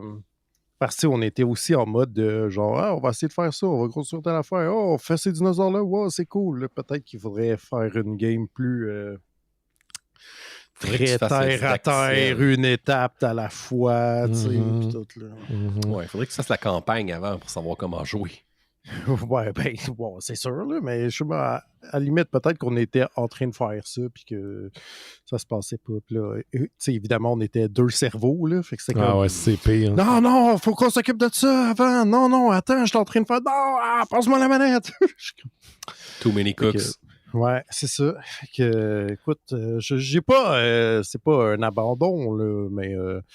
ça m'a moins mis dans une zone de relax, genre... Mais il faut que tu joues à ça tout seul. Tu visais de quoi plus... tu peux pas jouer à ça genre, tout seul. Tu peux pas jouer à ça à 2, là. Faut que tu joues à ça tout seul. Ouais, mais moi, tu sais, je visais de m'occuper de mon bonsaï, là. Ben oui, mais justement, tu t'occupes pas d'un bonsaï à 2. Du petit trimming, tranquillos, puis tout, là. Puis là, ben là, les gens meurent. Ben, c'est ça qui arrive. Fait que, la vie trouve son chemin. Ouais, la vie et la mort trouvent son chemin, ça vient ensemble. Hein? C'est intrinsèquement lié, ces deux choses. Ouais, tout le temps. Oui. Comme dirait le professeur Hammond. Oui, il dit ça. La vie trouve toujours son chemin? Non, c'est l'autre. Qui dit ça? C'est M. Grant? C'est monsieur... Non, c'est... C'est pas Ian Malcolm? C'est Ian Malcolm qui dit ça. Ian Malcolm? Oui, c'est Jeff Goldblum. On les a tous nommés. Exact. Hey, d'ailleurs, Laurent, est-ce que tu as aimé Dominion? Parce qu'on n'a jamais parlé à l'émission, mais moi, je l'ai vu. On n'a jamais parlé. Hey, écoute, j'ai fait on a un épisode entier de C'est quoi le Raptor là-dessus. On a aimé des affaires, on a moins aimé d'autres affaires. Bon résumé. Overall, mon statement, c'est je suis capable d'y trouver mon compte, mais je ne puis recommander ça à personne. OK, ouais. Je vois vraiment un gros fan de la franchise. Ben, tu sais, je suis comme, ouais, tu sais, overall. Moi, mon take, c'est que si jamais tu as déjà regardé un James Bond puis tu t'es dit, il me semble que ça serait un peu meilleur que des dinosaures. C'est vraiment ça, oui, c'est vrai. C'est vraiment ça. Tu viens de mettre le doigt là-dessus. Tu vas avoir du fun. Si tu y vas comme dans une optique. Qui s'est déjà dit ça? Ben, sûrement quelqu'un qui s'est dit ça parce que ça a été écrit, ce film-là. Ben oui, c'est ça. Je veux dire, le film existe maintenant. Quelqu'un s'est dit ça, certain.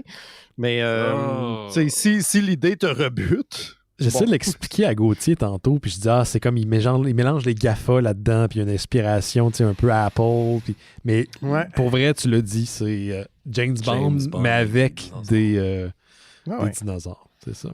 C'est comme si Scorpio dans Simpsons, le gars qui a l'espèce de grosse institution criminelle, là, commençait à lever des dinosaures. Ouais, c'est vraiment ça. Je veux dire, ultimement, c'est pas quelque chose... En plus, si c'était vraiment ça, la prémisse, je serais vraiment down. Là. C'est sûr qu'après, on passe beaucoup de temps à parler de grosses sauterelles. Les astis de grosses sauterelles, oui. Tu sais, comme que ça soit un James Bond avec des dinosaures, OK, je suis down, mais que je m'en vais voir un film de dinosaures, puis c'est des grosses sauterelles, je suis comme, non, mais des grosses sauterelles personne n'est venu voir ça, là. Oui, mais que ça soit ça, le film. Je sais, je comprends. Hey, vas-y donc, Laurent, pendant que t'es là. OK. Alors que tu viens d'arriver. Ben oui, je n'ai même pas le temps de ôter ma tuque. Avez-vous parlé... Ben non, vous n'avez pas parlé de ça, sûrement pas. Vous rappelez-vous de White Horse de Samuel Contin? Ben oui, mais c'est une des meilleures BD. Ce chef-d'œuvre du 9e art québécois. Yes. De l'art séquentiel québécois. L'art séquentiel.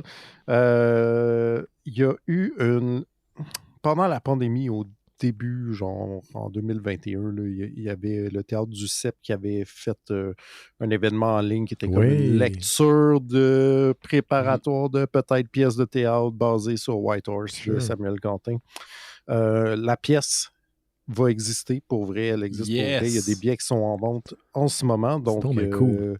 Plus juste, là, tu sais, moi, j'avais regardé ça pendant la pandémie, c'était peut-être 10$, puis c'était vraiment, tu sais, comme chacun...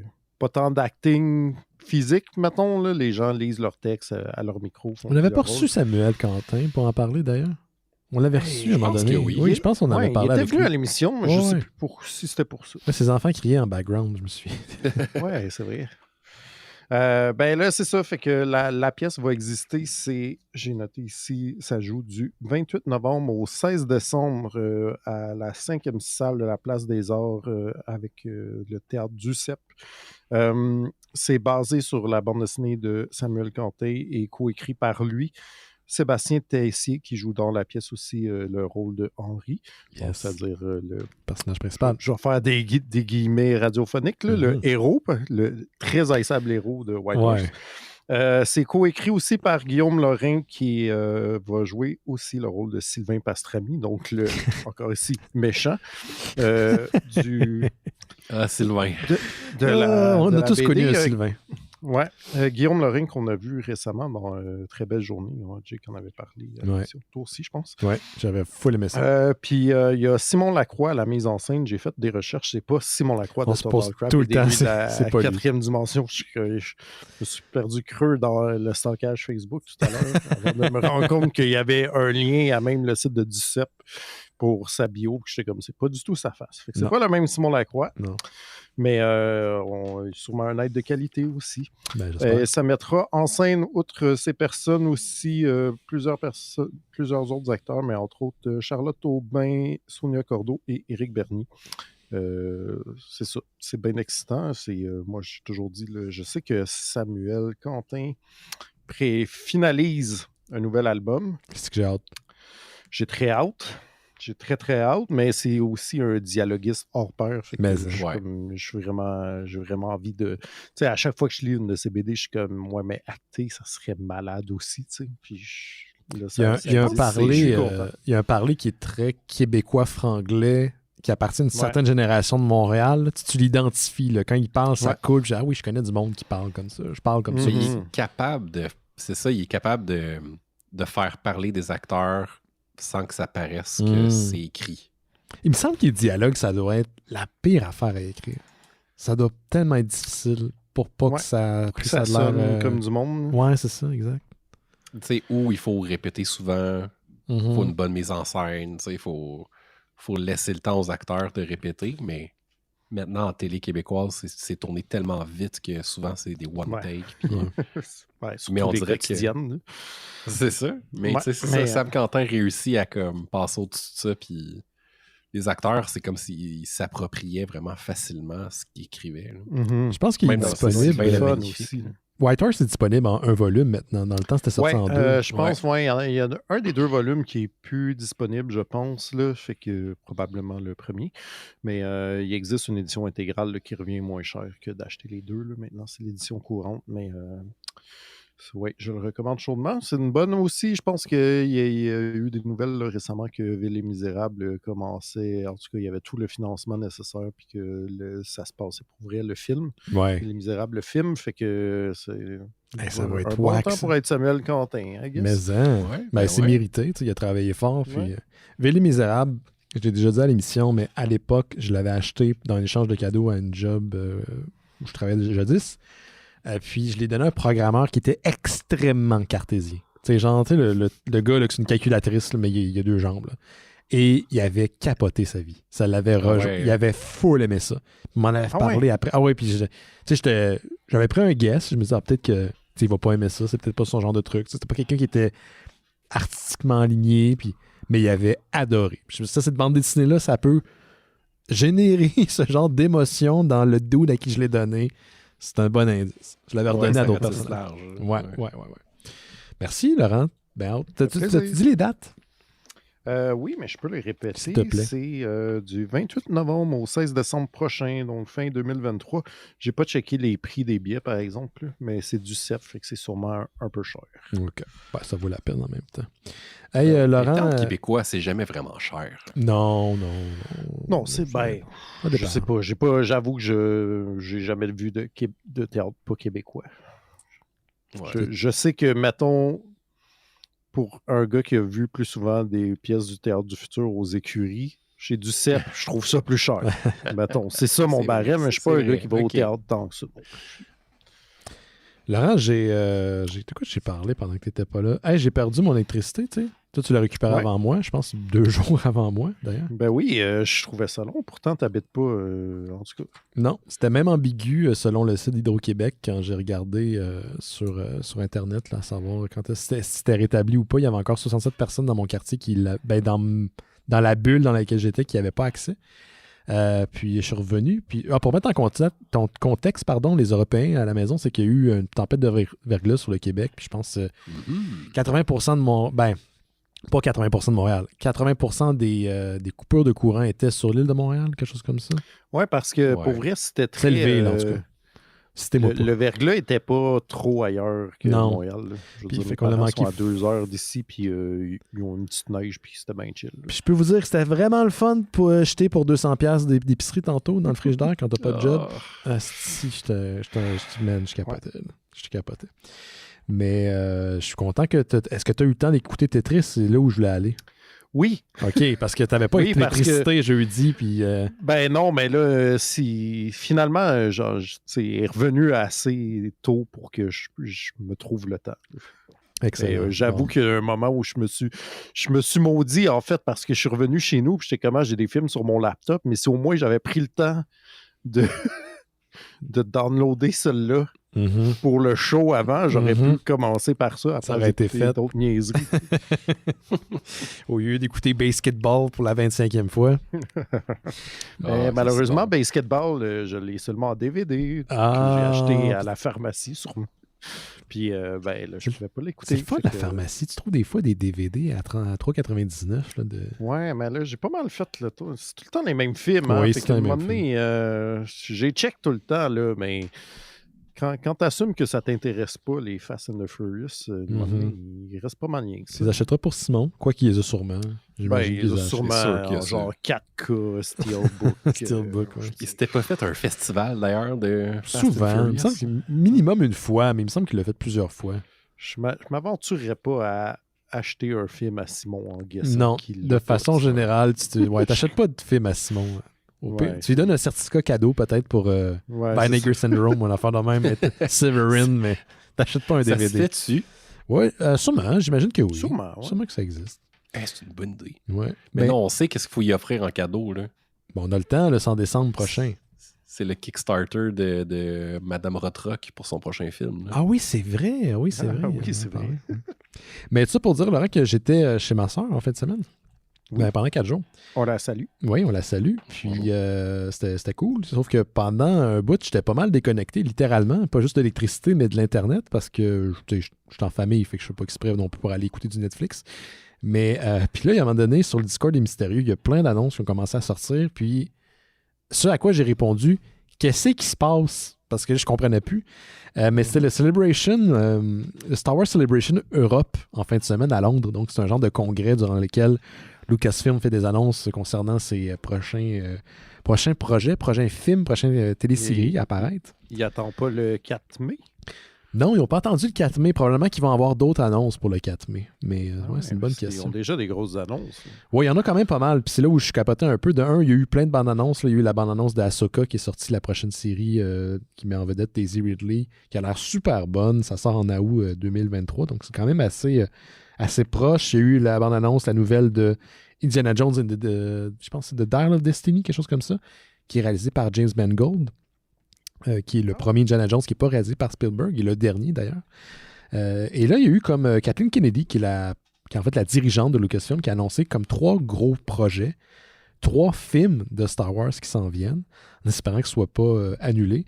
Le premier, c'est un film qui va ramener l'actrice Daisy Ridley dans le rôle de Rey Skywalker. Et ça va se passer après Rise of the Skywalker, mais c'est pas une nouvelle trilogie, c'est vraiment un film à part entière où elle va essayer d'établir le nouvel ordre Jedi. Tu sais ce qui avait été laissé de côté à la fin du dernier film, là?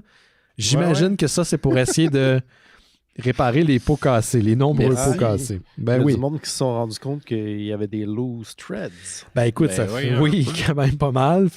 Mais je trouve ça cool quand même pour elle parce que de tous les problèmes que la nouvelle trilogie a générés, je pense que les acteurs ne font pas partie de la problématique. C'est une très bonne distribution. Puis je suis content qu'ils ont l'opportunité de pouvoir pas être nécessairement précipités dans un scénario qui est écrit sur un coin de table à la dernière minute, là, parce qu'on s'entend que les films, ça a été pas mal ça. Et depuis, il y a eu des téléséries et d'autres projets qu'au contraire, on était quand même très bien servis. Donc, un nouveau film qui est à part entière tout seul de son côté, qui va mettre en vedette Daisy Ridley. Je parlais de James Mangold, il va réaliser lui aussi un film de Star Wars. Donc, j'ai l'impression qu'il a fait pignon sur rue chez Lucasfilm. C'est un film qui va se dérouler dans les débuts de l'Ordre Jedi, donc j'imagine des milliers d'années dans le passé, un genre de prequel. Et on a un des enfants sacrés du Tibet, David Filioni, qui est un producteur qui a fait, entre autres, les téléséries de Clone Wars, et de Rebels, qui a co-créé The Mandalorian, qui est un des architectes de l'univers de Star Wars qu'on connaît, qui va réaliser un film qui va un peu clôturer les séries de Disney+, qu'on a en ce moment, soit The Mandalorian, Book of Boba Fett et Ahsoka qui s'en vient. Donc, il va être à la tête du film. C'est quand même un beau, gros projet. Puis, je trouve que ce gars-là, c'est impressionnant son parcours, puis il est très vénéré par les fans. Donc, ça, c'est des grosses annonces concernant Lucasfilm. J'en ai pas d'autres. On sait que la deuxième saison de Andor va sortir en août 2024. Et comme je disais à ma soeur et son beau-frère en fin de semaine, je sais que si vous n'avez pas aimé les 2 premiers épisodes, vous vous dites que ça vaut pas la peine de continuer, mais Andor est dans la meilleure science-fiction que j'ai vue ever. Toutes catégories confondues.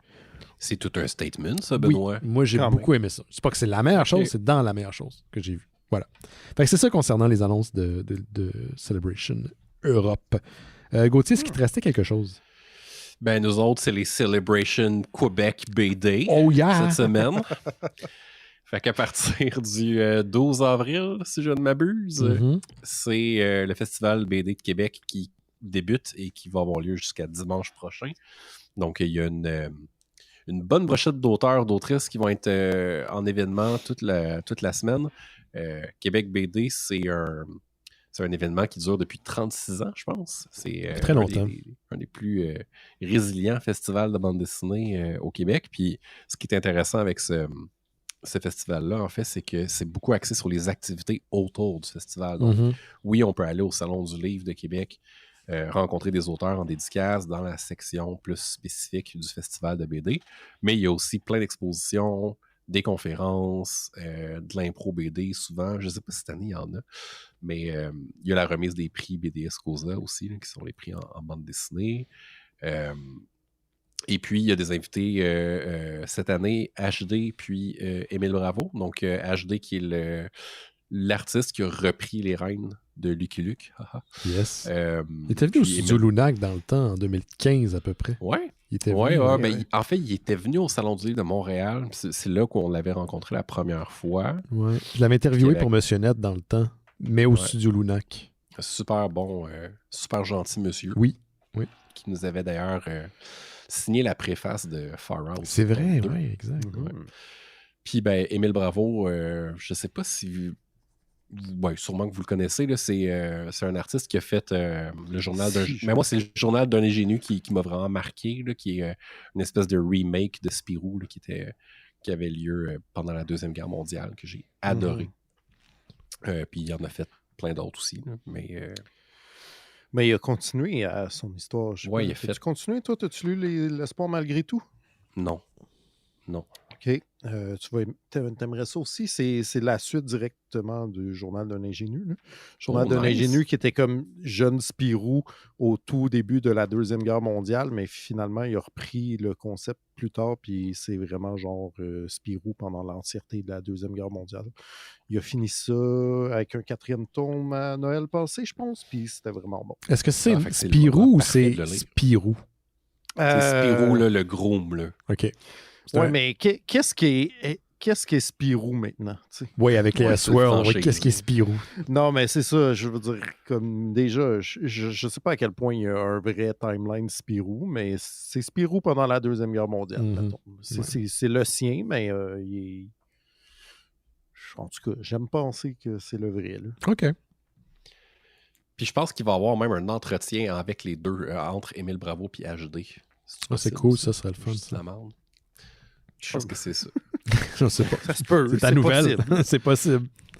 Est-ce que tu vas y être avec nouvelle adresse et je vais y être avec nouvelle adresse et Front Froid, puis on a 7 auteurs invités cette année, dont Cab, Geneviève Biguet, qui a fait Parfois les lacs brûlent, il y a Bac aussi, Bac puis Jimmy Beaulieu qui viennent de sortir chacune un livre chez nous. Oui. Donc, qu'on a lancé la semaine dernière. Donc, ils vont être. C'est comme leur première sortie là, avec leur livre. Est-ce que Jake y sera? Est-ce qu'il sera présent? Oui, Jake va être chez À lire, par exemple. Ouais, parce qu'on pendant la fin de semaine, nous, c'est ça, comme chaque heure et demie est remplie. Là, fait que. Ouais. Puis ça, il y a Caroline Lavergne qui va ailleurs. Oui, c'est ça. Pas tant chaler d'autres mondes. Ouais. C'est bon, tu vas être fraîchement immunisé en plus là, pour aller dans un événement comme ça. Oui, c'est ça. Peut-être la première journée, je vais garder mon masque. Tu devrais. Juste pour être oui, pour être safe. Poli. Question de politesse. Ouais. C'est pas une question de faiblesse, c'est une question de politesse. Voilà. Excellent, c'est un super de bel événement. Moi, je fuis les événements publics maintenant, mais c'est vraiment un beau festival, surtout l'idée de l'industrie qui est autour. Moi, des fois que j'étais allé, surtout la première année, j'étais accueilli comme je faisais partie des auteurs, puis on s'entend que j'ai jamais produit de BD de ma vie. Là. Laurent a fait plus de BD que moi avec son été indien en fanzine. Une BD.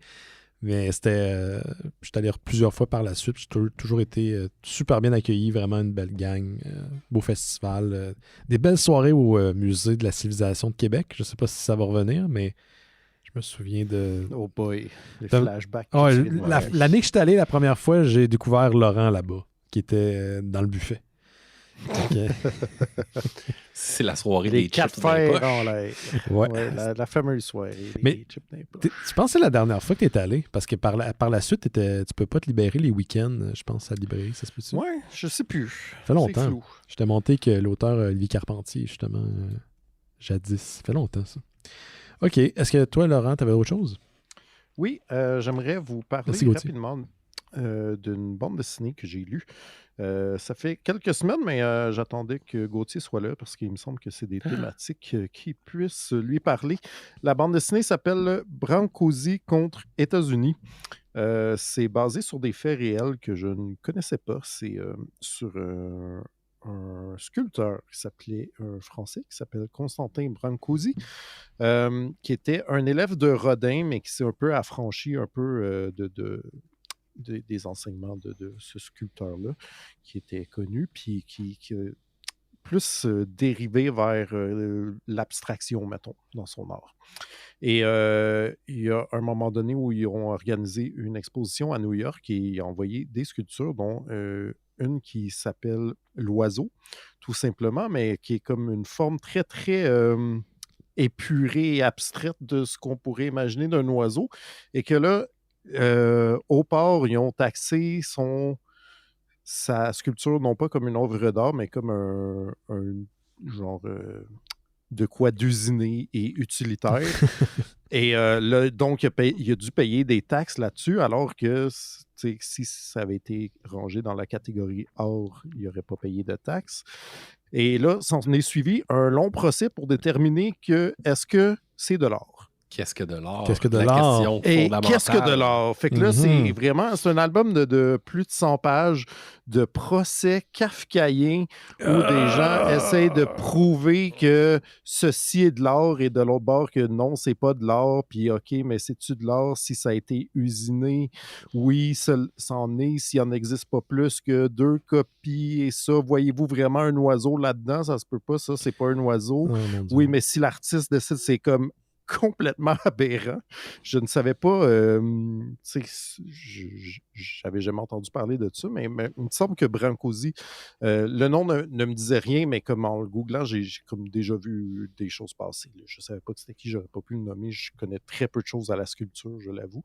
Mais c'est quand même un gars connu, puis c'est ça. Puis comme toute cette histoire-là est complètement aberrante, puis ça soulève vraiment les questions justement de qui c'est qui décide qu'est-ce qui est de l'art, puis pourquoi il y aurait à décider ça, puis comme tellement de questions, ça devient tout ça sur une base très très factuelle. En BD, ça devient c'est lourd ou ça fonctionne bien? Ou... Non, ça fonctionne bien, c'est passionnant, puis pour vrai, moi c'est un auteur que, attends, j'ai son nom ici, là, je ne le connaissais pas, il s'appelle Arnaud Nebache. Ouais. Que je ne connaissais pas. Je pense que c'est sa première BD, mais c'est un gars qui a fait beaucoup d'albums jeunesse. L'album est vraiment beau. Là. Pour vrai, c'est ça qui m'a attiré. D'abord, c'était le dessin. Puis après, comme le sujet est complètement fascinant. Fait que si c'est quelque chose qui vous interpelle déjà, mettons, la philosophie de l'art, tu sais. Mm-hmm. Tout ce qui est départagé, si vous êtes déjà pogné avec quelqu'un dans un musée qui dit « Je suis capable de faire ça, moi, un enfant de 5 ans peut faire ça. C'est comme ça rentre dans toutes ces affaires-là, mais d'un point de vue juridique en plus, là, puis c'est comme, en tout cas, c'est spectaculaire. Je le recommande. Tu rappelles le titre? Ça s'appelle Brancusi contre États-Unis. C'est vraiment beau. Wow. J'ai regardé pendant ta critique les petits extraits, puis c'est... Ouais. Ben, c'est ça, je sais même pas comment décrire ce dessin-là. À quoi tu le comparais? Oui, c'est ça. Déjà, les palettes de couleurs sont très limitées. Dans des pages, tu as souvent pas plus que 4 couleurs différentes. Mettons des aplats, mais genre des aplats de... Pas de ligne, souvent, là? Oui, c'est ça. Pas d'ancrage. Cool. En tout cas, vous checkerez ça. Puis moi, je vais peut-être checker ces albums jeunesse parce que j'ai trouvé ça très beau. Excellent. Connaissez-vous le nom de Joe Quesada? Sûrement que ça vous dit quelque chose. Sûrement, Laurent, ça dit quelque chose. Le dessinateur du Daredevil de Kevin Smith. Ouais, il a fait beaucoup de Daredevil. Et aussi l'éditeur en chef chez Marvel. Ouais, il a été éditeur en chef il y a longtemps chez Marvel. Ça fait quand même plus de 15 ans de ça. C'est au début des années 2000. Mais oui, avant, c'était un dessinateur hors pair. Il a commencé... il a fait tous les échelons. Là. Il a monté dans la structure de Marvel. Et là, il vient de signer une entente la semaine dernière avec Amazon Prime pour développer des téléséries et des films. Donc, il est passé du côté obscur. Donc, avec une emphase pour adapter des comic books qui existent ou de nouvelles propriétés de comic books. Donc, on s'entend à aller chercher la bonne personne. C'est quelqu'un qui a l'oreille sur le terrain, qui connaît le milieu, qui peut flairer les bonnes histoires. Et ça fait longtemps là, que Joe Quesada a quitté ses fonctions, mais dans ma tête, moi aussi, j'ai l'impression que c'était hier, mais c'était en 2011 qu'il a quitté ses fonctions d'éditeur en chef. Une année avant, il avait été nommé... Qu'est-ce qu'il y a? J'ai vraiment eu un instant de genre, c'était pas hier, 2011? Non, 2011, il y a 12 ans de ça, même. 12 ans de ça. Continue. Okay. Donc, en 2010, il avait été nommé Chef Creative Officer, qui est en fait pour Marvel Entertainment juste avant la création du MCU. Donc, il était dans la structure. C'est quelqu'un qui allait travailler encore pour Marvel, mais pas au niveau éditorial. Et son titre avait changé en 2019 pour devenir Executive Vice President and Creative Director. Whatever. Puis, il a quitté définitivement Marvel l'année passée en mai, donc ça va faire presque un an. Pour passer sur de nouveaux projets. Récemment, il avait recommencé à dessiner, il avait fait des covers pour DC Comics puis AWA Studios. Et là, il se lance chez Amazon Prime pour développer des séries basées sur des comic books. Tu sais, quand on dit des fois qu'une série comic book, ça se sent comme un pitch, des fois, c'est juste par le format, mais des fois, c'est l'intention. Hein, ce que Mark Millar fait souvent, c'est des pitchs pour des téléséries et des films. Ben là, on va avoir quelqu'un chez Amazon Prime qui va avoir la job d'adapter ou d'aller au moins chercher ces talents-là pour aller adapter la franchise ou le projet en film ou en télésérie. C'est quand même une bonne nouvelle. Moi, tout ce que je veux, c'est que la BD reste quand même son propre truc, que ça ne vienne pas juste un système de pitch pour Hollywood. En même temps, c'est pas devenu ça, puis ça fait longtemps que cette réalité-là est présente. Donc, ça ne veut pas dire que demain, c'est la veille, mais je veux que ça reste quand même la BD, les adaptations, puis qu'il y a de la place quand même à faire des séries, pas juste pour que ça devienne des téléséries. C'est ça, sa force aussi, tu sais. C'est un laboratoire, tu sais. Il faut que ça reste un laboratoire, sinon l'intérêt de la bande dessinée qui fonctionne à être adaptée n'a plus sa force. Il n'y a plus sa raison d'être, vraiment. Tu sais, ça devient un storyboard qui a fait ses preuves avant sur le marché, mais en même temps, c'est tellement pas des gros chiffres d'affaires, là, la bande dessinée, que c'est même surprenant que c'est encore en vie comme celui-là. C'est parce que tu as essayé plein d'affaires un peu plus risquées puis osées que À un moment donné, tu peux te permettre de surprendre avec quelque chose de nouveau, le mainstream. T'sais. Exactement, parce que sinon on fait juste recycler tout le temps la même affaire, réchauffer le même repas. Puis justement, la bande dessinée. Les cases. Puis, Ouais. Mais ça devrait pas juste être. Tu sais, je pense que DC, on l'a vu dans les dernières années, pas DC, pardon.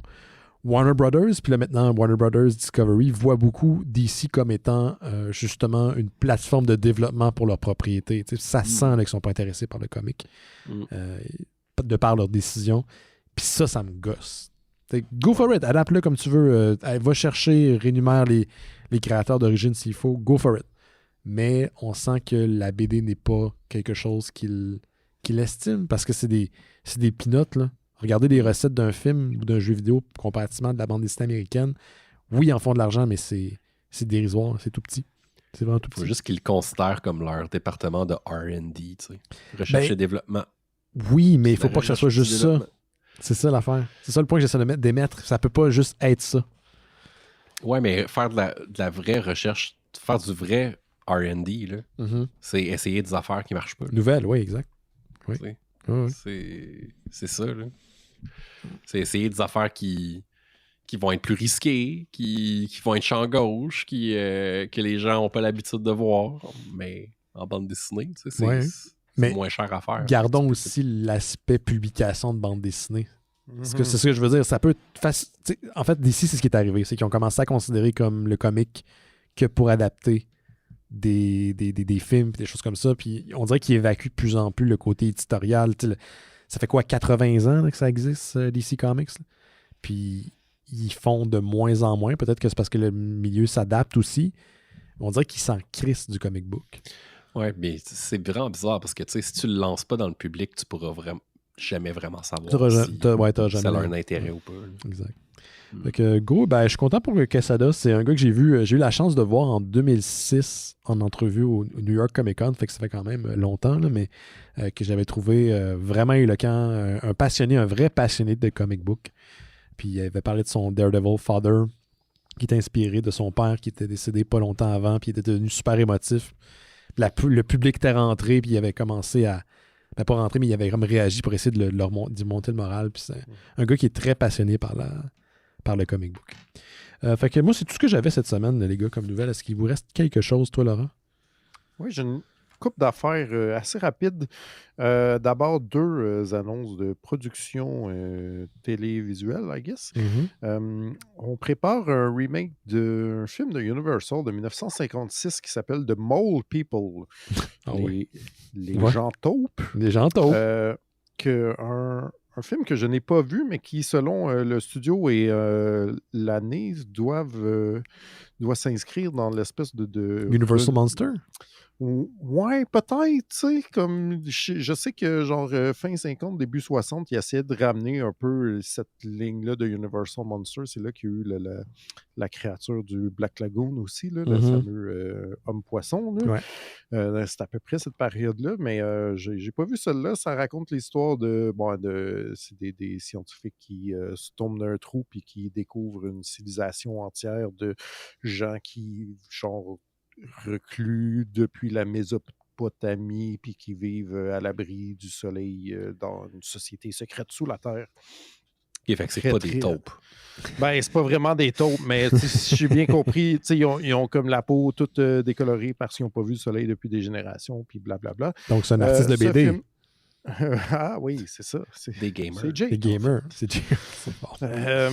C'est il y a un gars qui s'appelle Chris Winterbauer qui est déjà en train d'écrire un script, puis c'est produit par Skybound, donc Robert Kirkman, l'auteur de Walking Dead, entre autres. En parlant d'adaptation de comic book en projet. Voilà, fait que il travaille là-dessus. On ne sait pas trop quand ça sort. Là, puis là, si ça vous intéresse, le premier Mole People, là, ça a l'air un épisode de Mystery Science Theater 3000 qui lui est dédié, donc c'est peut-être pas très bon.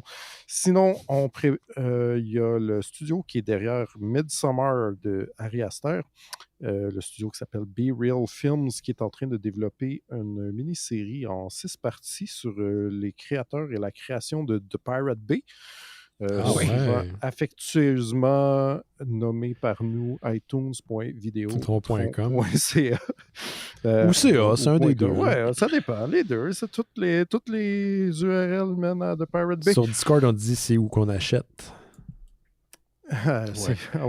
C'est où qu'on achète. Mm-hmm. Il y a un gars qui s'appelle Jens Sjögren, qui est peut-être un Suédois comme les 3 gars qui ont créé de Pirate Bay, qui est déjà attaché à la réalisation, mais la prod commence seulement cet automne. On ne sait pas quand est-ce que ça sort, donc, ni qui sera dedans. On sait juste que ça sera une série en 6 parties sur sûrement une plateforme de streaming payante, ce qui est un peu ironique. Ce qui est très ironique. Tout ça. Ironique. Ouais.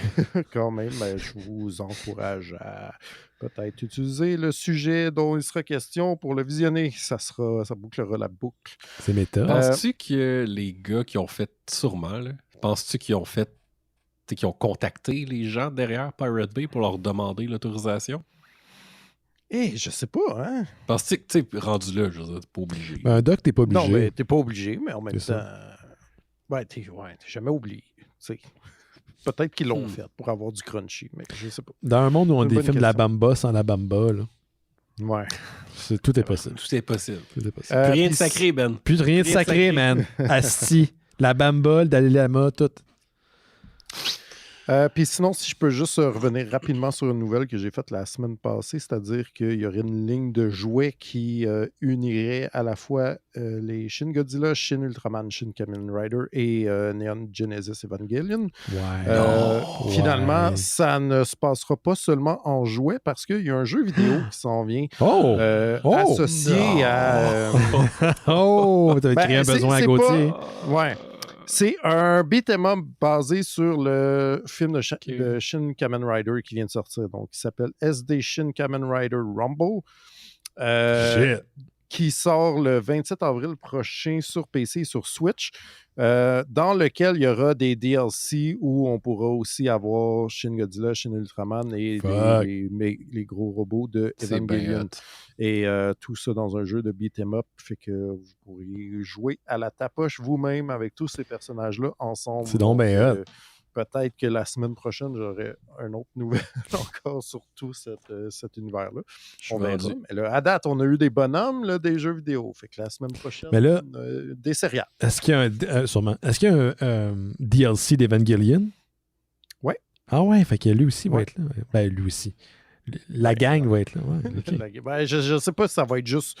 Je suis moins familier avec Evangelion. Je ne sais pas si c'est juste un des robots ou quoi. Là, mais... Super, wow. OK. De Shin Godzilla pour commencer, par contre. Fait que tu vas pouvoir... Ben, ouais. Ben, c'est Shin Kamen Rider. Kamen Rider, t'as raison. Kamen Rider, c'est ça. Après, t'as des DLC des autres, mais... Voilà. OK. Génial. Parfait.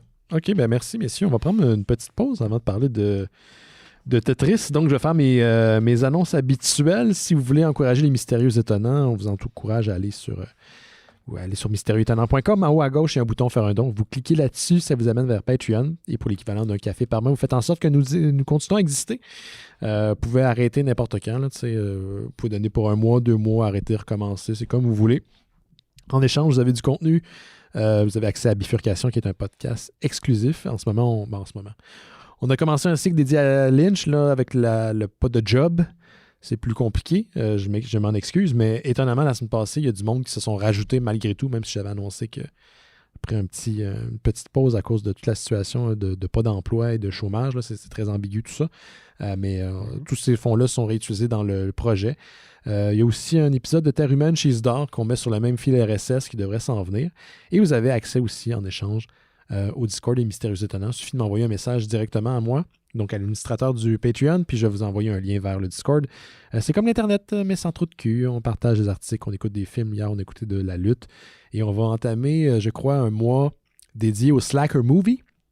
Donc, ce mercredi, ça risque d'être Pineapple Express et Superbad. Vous voyez un peu la zone. On se dirige tranquillement. Deux très bons films. Oui. On se dirige tranquillement vers l'été. Fait que ça va être ça pour. Je pense que peut-être que le mois de avril-mai sera le dernier avant la pause pour l'été. Mais c'est ça. Donc, tous les fonds sont accumulés, utilisés dans le projet. On met un petit peu d'argent de côté aussi. Faites en sorte aussi qu'on produit d'autres projets, dont d'autres podcasts. Noël chez Isidore, qui vient de sortir un nouvel épisode vendredi dernier. Donc, un genre d'épisode de Noël, mais de Pâques en même temps. Fait que ça, c'est vraiment cool. C'est très, très Jésus. Très Jésus. 2 fois Jésus. Et Tarkaiju, qui aussi est supposé avoir un nouvel épisode qui s'en vient dans pas long. On est disponible partout, Apple Podcasts. Il y a un délai. Ah bon, ben écoute. Apple Podcasts, Google Podcasts, Stitcher, Spotify, Amazon Music et en archive, juste 300 épisodes des Mystérieux qui sont disponibles sur le fil RSS, pas sur une restriction technique, mais l'ensemble des archives sont disponibles sur le site mystérieuxétonnant.com. On est également sur Facebook, Twitter, Instagram et comme je l'ai mentionné, mystérieuxétonnant.com. On prend une petite pause, on revient dans quelques instants avec le film de Tetris. Vous écoutez Les Mystérieux Étonnants, on va maintenant parler du sujet de la semaine. Et cette semaine, il s'agit du film de Tetris qui est disponible sur Apple TV+. Un film réalisé par John S. Baird, scénarisé par Joanne Pink, mettant en vedette Taron Egerton, je pense que c'est comme ça qu'on le dit, Nikita Efferman, Toby Jones, Sophia Lebedeva et plein d'autres acteurs. Je ne vous dirai pas tous les noms parce que ce sont tous imprononçable cette semaine. Essentiellement, c'est une adaptation une interprétation, disons, de l'origine du jeu Tetris et comment celui-ci est devenu un des jeux les plus importants et plus populaires de l'histoire de l'humanité, littéralement, dans les années 80. On suit Hank Rogers, qui est un ancien programmeur qui est à la tête d'une petite compagnie de développement de jeux vidéo qui essaie de trouver la manière de réserver les droits du jeu Tetris en compétition avec d'autres grands joueurs qui ont plus les reins solides que lui financièrement et comment essayer de percer le rideau de fer pour récupérer les droits parce que c'était pas habituel à l'époque. Donc, il se mêle un peu au gouvernement de l'Union soviétique qui était encore en place à l'époque. On va faire rapidement le tour de la gang, voir ce qu'ils en ont pensé avant d'entrer dans le vif du sujet. Toi, Gauthier, qu'est-ce que tu as aimé Tetris? Moi, j'ai beaucoup aimé Tetris. Yes. Parce que comme on disait tout à l'heure en début d'émission, je suis quelqu'un qui aime beaucoup les thrillers économiques ou les thrillers d'affaires, peut-être. Mais je m'attendais pas du tout à ça. En fait, j'avais aucune attente par rapport à Tetris. Là, je veux dire, ça aurait pu aller d'un bord ou de l'autre, selon moi. À la base, il y avait une histoire incroyable qu'on connaissait un peu tous. Un petit peu, oui. Mais tu sais, il aurait pu en faire pas mal n'importe quoi. Puis j'ai beaucoup aimé ce thriller économique mélangé avec un film d'espion. J'ai beaucoup aimé. Exact. Bon, parfait. Laurent, toi? Et j'ai aimé ça, mais... Ouais. Je pense que le problème que moi j'ai avec le film, c'est pas que le film est pas bon, c'est que j'ai déjà lu une bande dessinée. Oui. Sur pas mal ce sujet-là, une bande dessinée de Bugs Brown qui est parue en anglais, je ne sais plus chez qui, en français à la Pastèque, ici à Montréal. Et qui était... Ça fait longtemps là, que je l'ai lu. Ça fait peut-être presque 10 ans. Je pense que c'est sorti il y a 10 ans de ça. Oui, c'est ça. Puis j'ai dû le lire pas mal à la sortie. De mémoire, c'est comme plus complet, mettons. Tu sais, je me rappelle qu'il fait un long historique de l'origine de Nintendo bien avant que ça soit des jeux vidéo, que c'est comme des compagnies de jeux quasiment à un air pré-informatique. Puis je me rappelle qu'il y a beaucoup plus de monde, que c'est beaucoup plus compliqué aussi. Fait que je pense que ça, c'est une force du film, c'est d'avoir gardé ça simple. Je pense qu'il y a beaucoup de monde que, tu sais, mettons, du côté de chez Maxwell, qui ont été beaucoup de personnes qui ont été condensées dans des mêmes personnages, mettons. Ouais. Puis ça, c'est correct, mais après, on dirait que j'ai pas compris pourquoi c'était ce bout-là de l'histoire que là, on avait choisi de raconter dans le film, mettons. C'est comme... Parce que ça aurait pu être l'histoire du programmeur russe. Aussi. Qui est super intéressant aussi. Là, c'est ça que je me demande pourquoi ce gars-là, Hank, qui est le personnage principal de notre film. Je comprends pas pourquoi c'est lui le personnage principal de notre film. Pour vrai? Ouais. Tu te demandes pourquoi? Ben... Parce qu'il y a une belle moustache, là. Hein? Non, mais parce que c'est un Américain. Oui, ben... OK, effectivement. Ouais. Non, mais... props au film d'avoir quand même utilisé des Russes pour jouer des Russes. Déjà, ça, c'est cool. Ouais. Mais après, tu sais, c'est ça, je suis comme... Je veux dire, j'ai été dedans, je trouve que c'est bien fait, les transitions avec les pixels, je trouvais ça vraiment nice, puis tout, mais tu sais, on dirait que j'étais comme tant qu'à raconter un glimpse de l'histoire, j'ai pas catché pourquoi on avait choisi celui-là, mettons. OK. Mais là, c'est de ma faute parce que j'étais plus... Ben, c'est parce que tu compares à quelque chose que tu sais qui rend... Ouais, c'est ça. Ouais, ben, c'est ça, tu sais. Fait qu'ultimement, je veux dire, le film est le fun. Le film est bon, puis... C'est vraiment, déjà, si vous connaissez absolument rien à l'histoire de Tetris, là, c'est comme un foutoir, un imbroglio légal qui n'a aucun bon sens, là, aussi. Puis là, je pense qu'on voit juste un glimpse, mais c'est un glimpse qui explique quand même bien ce que ça peut représenter, tu sais. Ouais. Puis tout puis de dealer derrière le rideau de fer de cette époque-là qui est en train de s'écrouler, tu sais, c'est fascinant parce que tout le monde essaie de sauver des miettes de ce qu'ils peuvent, tu sais. Ouais. Mais c'est ça, j'ai trouvé que ça manquait du big picture. Ouais, là-dessus, par contre, moi, j'ai aimé ça. Je vais défendre le film dans le sens que le film JFK d'Oliver Stone, là, je vous le dis tout de suite, là, c'est de la bullshit. Ouais. OK? C'est de la bullshit de A à Z. Mais c'est de la Christie de bonne bullshit. Ouais. C'est de la Christie de bonne bullshit, mais c'est de la bullshit bon pareil. Ouais, c'est un bon film. C'est stylisé, c'est épique, c'est adapté, entre guillemets, basé, en guillemets, sur des histoires, une histoire vraie. Mais si tu compares les faits, ça n'a rien à voir. Oliver Stone, là, disons que quand il fait des documentaires ou des films basés sur des histoires vraies, sa notion est large. Mais Hollywood a la notion large pour ça, puis c'est bien correct. Ouais.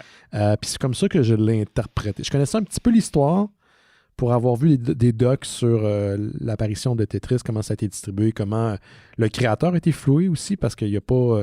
il a reçu de l'argent depuis, mais initialement, il ne pouvait pas faire une scène là-dessus parce qu'il était sous le joug de l'Union soviétique. Oui, tu peux pas faire de l'argent, ça appartient à tout le monde. Au peuple, aux camarades. Mais en tant qu'adaptation d'une histoire qui aurait pu être tellement fucking drabe, j'ai eu du fun. J'ai trouvé ça, encore une fois, stylisé. J'étais investi. Visuellement, c'est super beau. Tu sais, quand il y a des transitions en pixels, quand pour moi, c'est con, là, c'est le nerd en moi. Quand ils vont chez Nintendo of America puis ils montrent le Game Boy pour la première fois, c'est fétichisé, faire une mythologie avec des choses de geek que nous, on a connues dans les années 80. Et je trouvais ça hot. Hey, Nintendo, c'est l'équipe hot. Puis ils sont là. Hey, c'est le vrai Game Boy. C'est le vrai contexte historique. Je trouvais ça hot. J'étais vendu là-dessus. Après, je trouve qu'en deuxième partie, le film se perd un peu. Moi, en tant que spectateur, j'avais de la misère à suivre. C'est quoi les enjeux? Qu'est-ce qui fait en sorte qu'il peut retourner? Pourquoi? Là, j'étais un peu mélangé. Mais ça aurait pu être tellement plus banal puis emmerdant parce que c'est un drame administratif que non, j'étais agréablement surpris. J'espère que le réal a fait d'autres choses, mais moi, rien que j'avais vu. Puis j'ai beaucoup aimé la prestation du personnage principal. J'ai trouvé excellent. J'ai vraiment aimé ça. Mais ça, c'est fou. Là, je pense que c'est une grosse force là, du film, là, c'est qu'ils réussissent à nous rendre. Puis l'histoire, le contexte, il est pour quelque chose, là, mais le contexte historique, mais ils réussissent quand même à rendre une bataille de licence. Ouais. Le fun. Alors que ça pourrait être plate en tabarnak, là, genre des avocats qui s'envoient des piles de papier là, par courrier recommandé. Mais, le fait que ça se passe justement dans la Russie soviétique des années 60, des années 80, c'est vraiment... il y a toute la dimension d'espionnage, justement, qui rentre en ligne de compte, qui est super engageante. Puis, moi-même, il y a certaines subtilités comme toi, Benoît, à la fin que j'ai pas tant compris, tu sais, avec... parce que on s'entend que c'est la bureaucratie russe, tu sais, donc t'as comme l'acheteur de licence un peu naïf qui s'est ramassé avec ça entre les mains, puis qui essaie de vendre ça à Nintendo, puis il se rend compte que le gars qui a vendu la licence, finalement, il n'avait pas vendu les bonnes licences. Puis elle était incomplète parce que vraiment. Game Boy n'existait pas. Il n'y avait pas de handheld à l'époque, comme ils appelaient ça. C'est ça, tu sais. Puis finalement, tu sais, on comprend pas, mais c'est parce que la bureaucratie soviétique était tellement complexe aussi. Là, tu te rends compte que là-dedans, qu'il y a du monde qui essaye de se faire de l'argent sur le side, avec les pots de vin, puis il y a des... le contrat d'origine ne stipule pas c'est quoi une console de jeux vidéo aussi. Comme il n'y a pas de différence. À l'époque, il n'y avait pas de différence entre un ordinateur personnel et une console de jeux vidéo. T'sais. C'est pour ça d'ailleurs que le Nintendo Entertainment System a été appelé ainsi aux États-Unis parce qu'on voulait le dissocier des jeux vidéo d'arcade, puis qu'il y a eu un flop. Le fait qu'on a une industrie du jeu vidéo, c'est un miracle. C'est Nintendo qui l'a ramené. Parce qu'il y a eu un méga flop avant l'arrivée du Nintendo et les gens étaient extrêmement cyniques par rapport à l'industrie. On aurait pu passer à côté. C'est fou, hein? Ouais. Puis tu sais que un jeu qui a été développé dans un laboratoire en Russie par une gang de dudes ou un dude tout seul.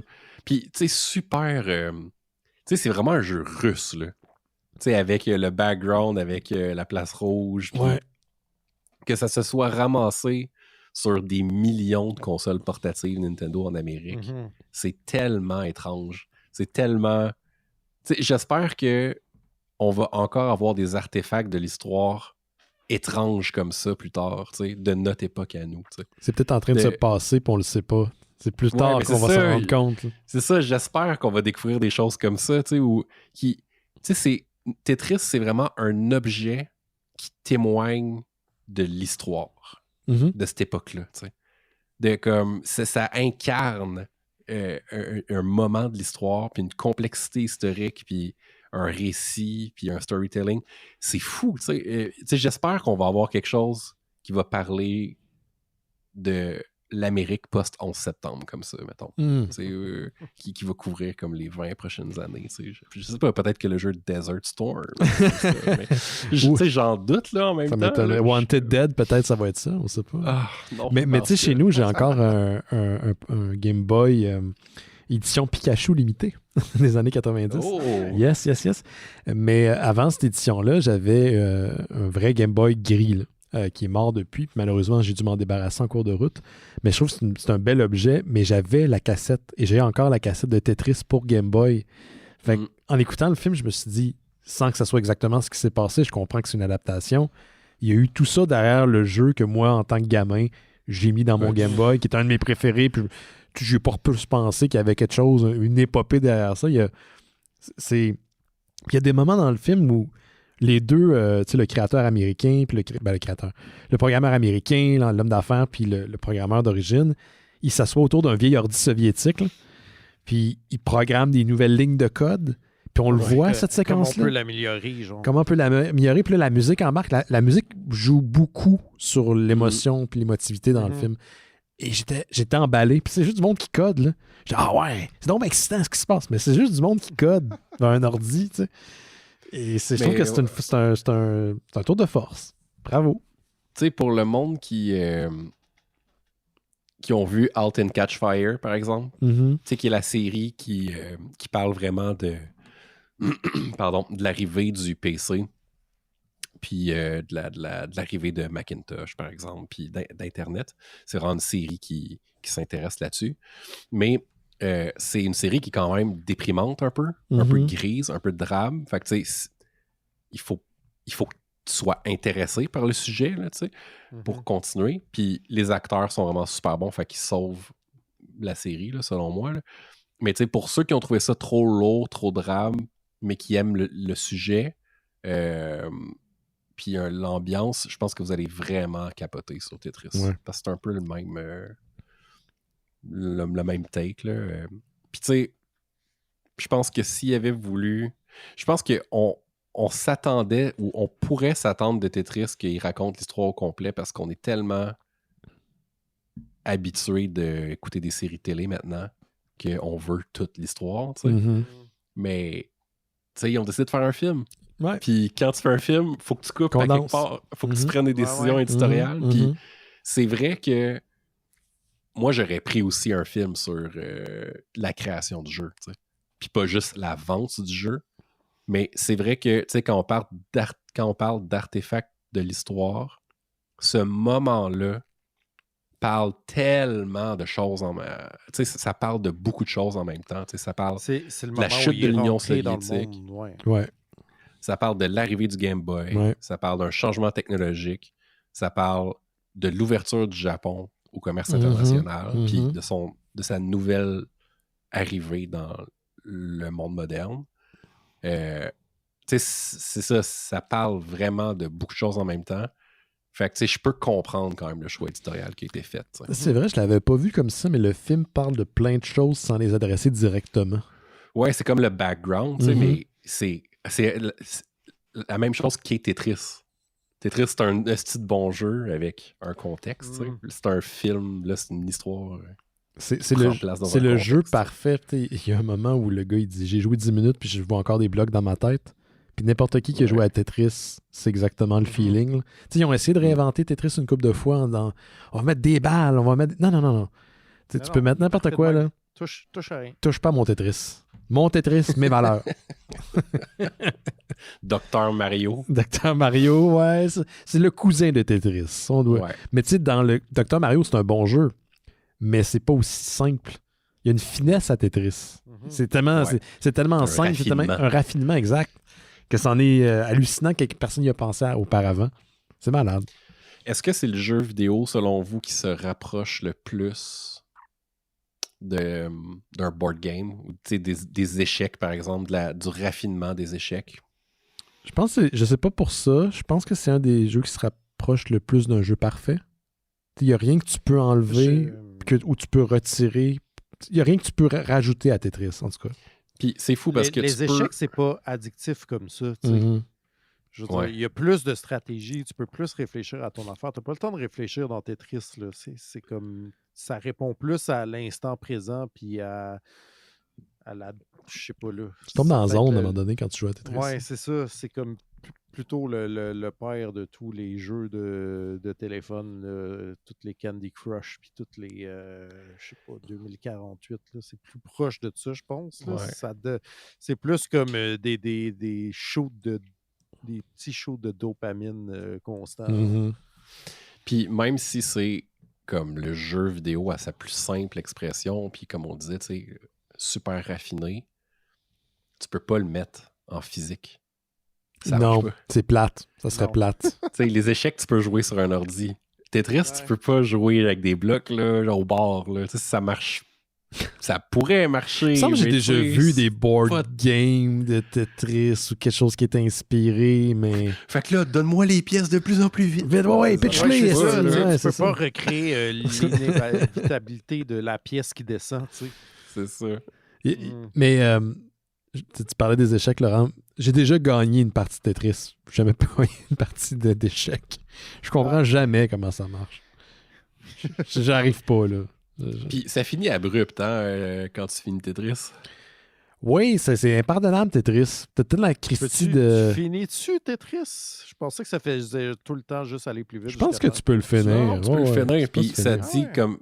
Ça dit vraiment juste comme « Congratulations ». T'as fini Tetris. C'est fini. Puis le film finit comme ça aussi. Même pas. Ouais, c'est vrai. C'est vrai. C'est comme c'est fini. C'était ça.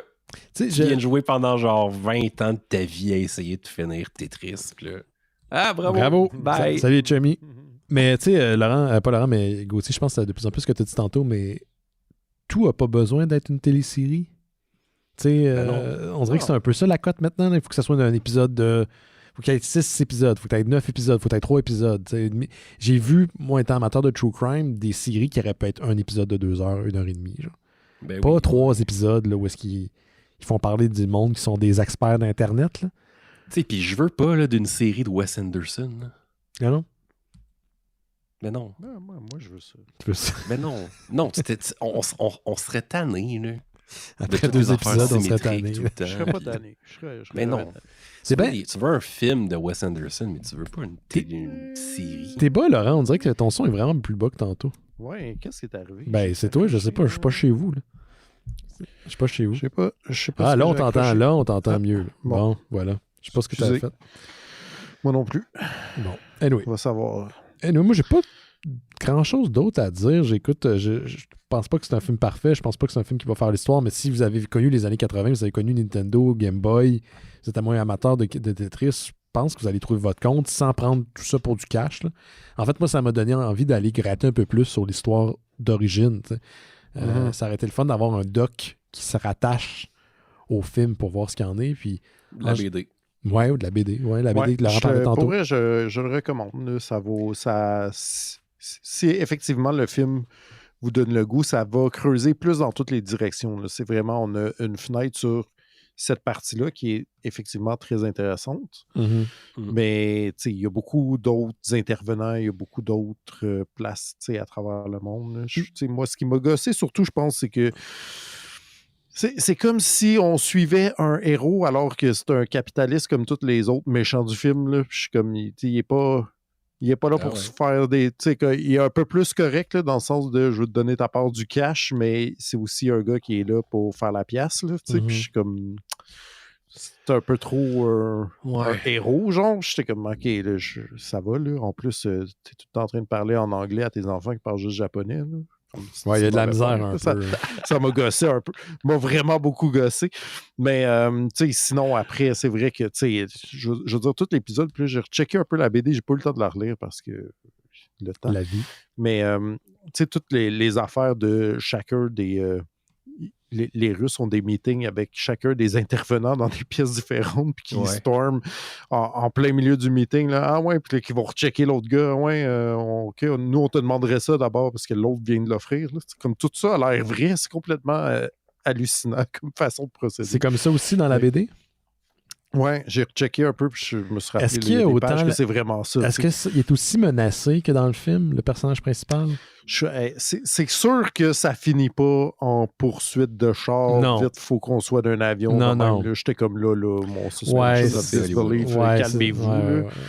De un, le gars, c'est le KGB. Là, il appelle l'aéroport. Cet avion, c'est ça. L'avion va pas partir. C'est pas vrai que s'il faut qu'il passe la gate puis il est correct. Ça n'a comme aucun vraiment C'était la passe Catch Me If You Can. Là. Oui, exactement. Vraiment. Ça, mais je me rappelle plus. Mais tu sais, c'est sûr que je pense que tu étais un Américain en Union soviétique en 1988. C'est sûr que tu devais pas être full en parce sécurité. Que tout le long, j'étais comme, man, le gars, il faut qu'il ait des couilles d'acier. Surtout sur un faux visa. Il faut qu'il soit vraiment motivé parce que tu veux pas finir au goulag. Là.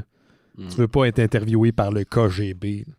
C'est stressant. J'étais stressé pour lui. C'est un peu fâchant, le recklessness, là, que déjà qu'il hypothèque sa maison puis toutes ses affaires. Là-dessus, c'est une affaire, mais que, je sais pas, là, il a vraiment l'air de... Tu sais, il est vraiment très dans le wishful thinking. Là, tout va bien aller, ça va marcher, mes affaires. C'est moi où ils sous-entendent que Hank amène Alexei aux États-Unis à la fin? Que c'est grâce à lui qu'il l'amène aux États-Unis? Ouais. Ben, c'est ça qui entend. Je pense qu'ultimement, c'est pour ça qu'il y a le rôle du gentil, parce que dans la vraie vie, Alexei va venir aux États-Unis, puis les deux, ensemble avec Hank, ils vont fonder la Tetris Company, puis genre, comme travailler en collaboration pendant toutes les années suivantes. Fait que c'est quand même, effectivement, le good guy d'un point de vue du créateur, mettons, sans doute. Là. Puis on s'entend que les autres Occidentaux, c'est des méchants. Ouais. La famille Maxwell, là, on n'a pas parlé. La famille Maxwell. C'est la même famille que Guylaine. Là. Oui. C'est la même gang. Quand on les a vus au départ, j'étais comme, OK, d'un, ce gars-là, il a le maquillage d'un spécial de RBO. Fait qu'il incarne Robert Maxwell. Puis là, il a Kevin, son fils, que personne ne veut l'appeler Monsieur Maxwell, mais Kevin. Puis clairement, ce gars-là, il est comme le prototype, l'espèce de gosse de riche par excellence. Puis Trust Fund Kid. Exact. Mais après, j'étais comme, attends, c'est de la famille que l'autre fille, elle a fait. Ah oui. Oh shit, OK. Ouais. Ah ouais, j'avais pas catché ça. Oui, c'est ça. Mais là, ils ont l'air, en plus, comment ça, là, en tout cas. Je vais aller lire là-dessus, c'est intéressant. Oui, je pense que toute une famille de winners. Oui. Ouais. Puis lui, il est mort, justement, dans des circonstances particulières, là, le père aussi. Ouais. Puis, ouais. En tout cas, c'est le fun. J'aime l'idée de prendre l'histoire un peu à la manière de JFK, puis on en fait quelque chose de... Magnifié un peu. Ouais, magnifié, exact. Hyperbolique. C'est cool. Why not? Pourquoi pas? Messieurs, je pense qu'on va s'arrêter là-dessus. Merci Gauthier. Merci Laurent. À vous. Merci aux gens à la maison. J'ai oublié de le mentionner, mais si vous laissez un message sur le SpeakPipe, j'ai l'impression que la semaine passée, les gens n'ont pas pu parce que pas d'électricité. Mais c'est speakpipe.com/mystérieux, MYSTERIEXE. Donc, pour laisser un message, ça peut être une question, commentaire, suggestion. Si c'est gentil, on va le passer en ondes. Faites attention à vous autres. Pensez à aller vous faire booster si vous avez l'occasion. Et sinon, de donner une petite contribution Patreon. On se voit la semaine prochaine. Bye bye. Ciao. Bye.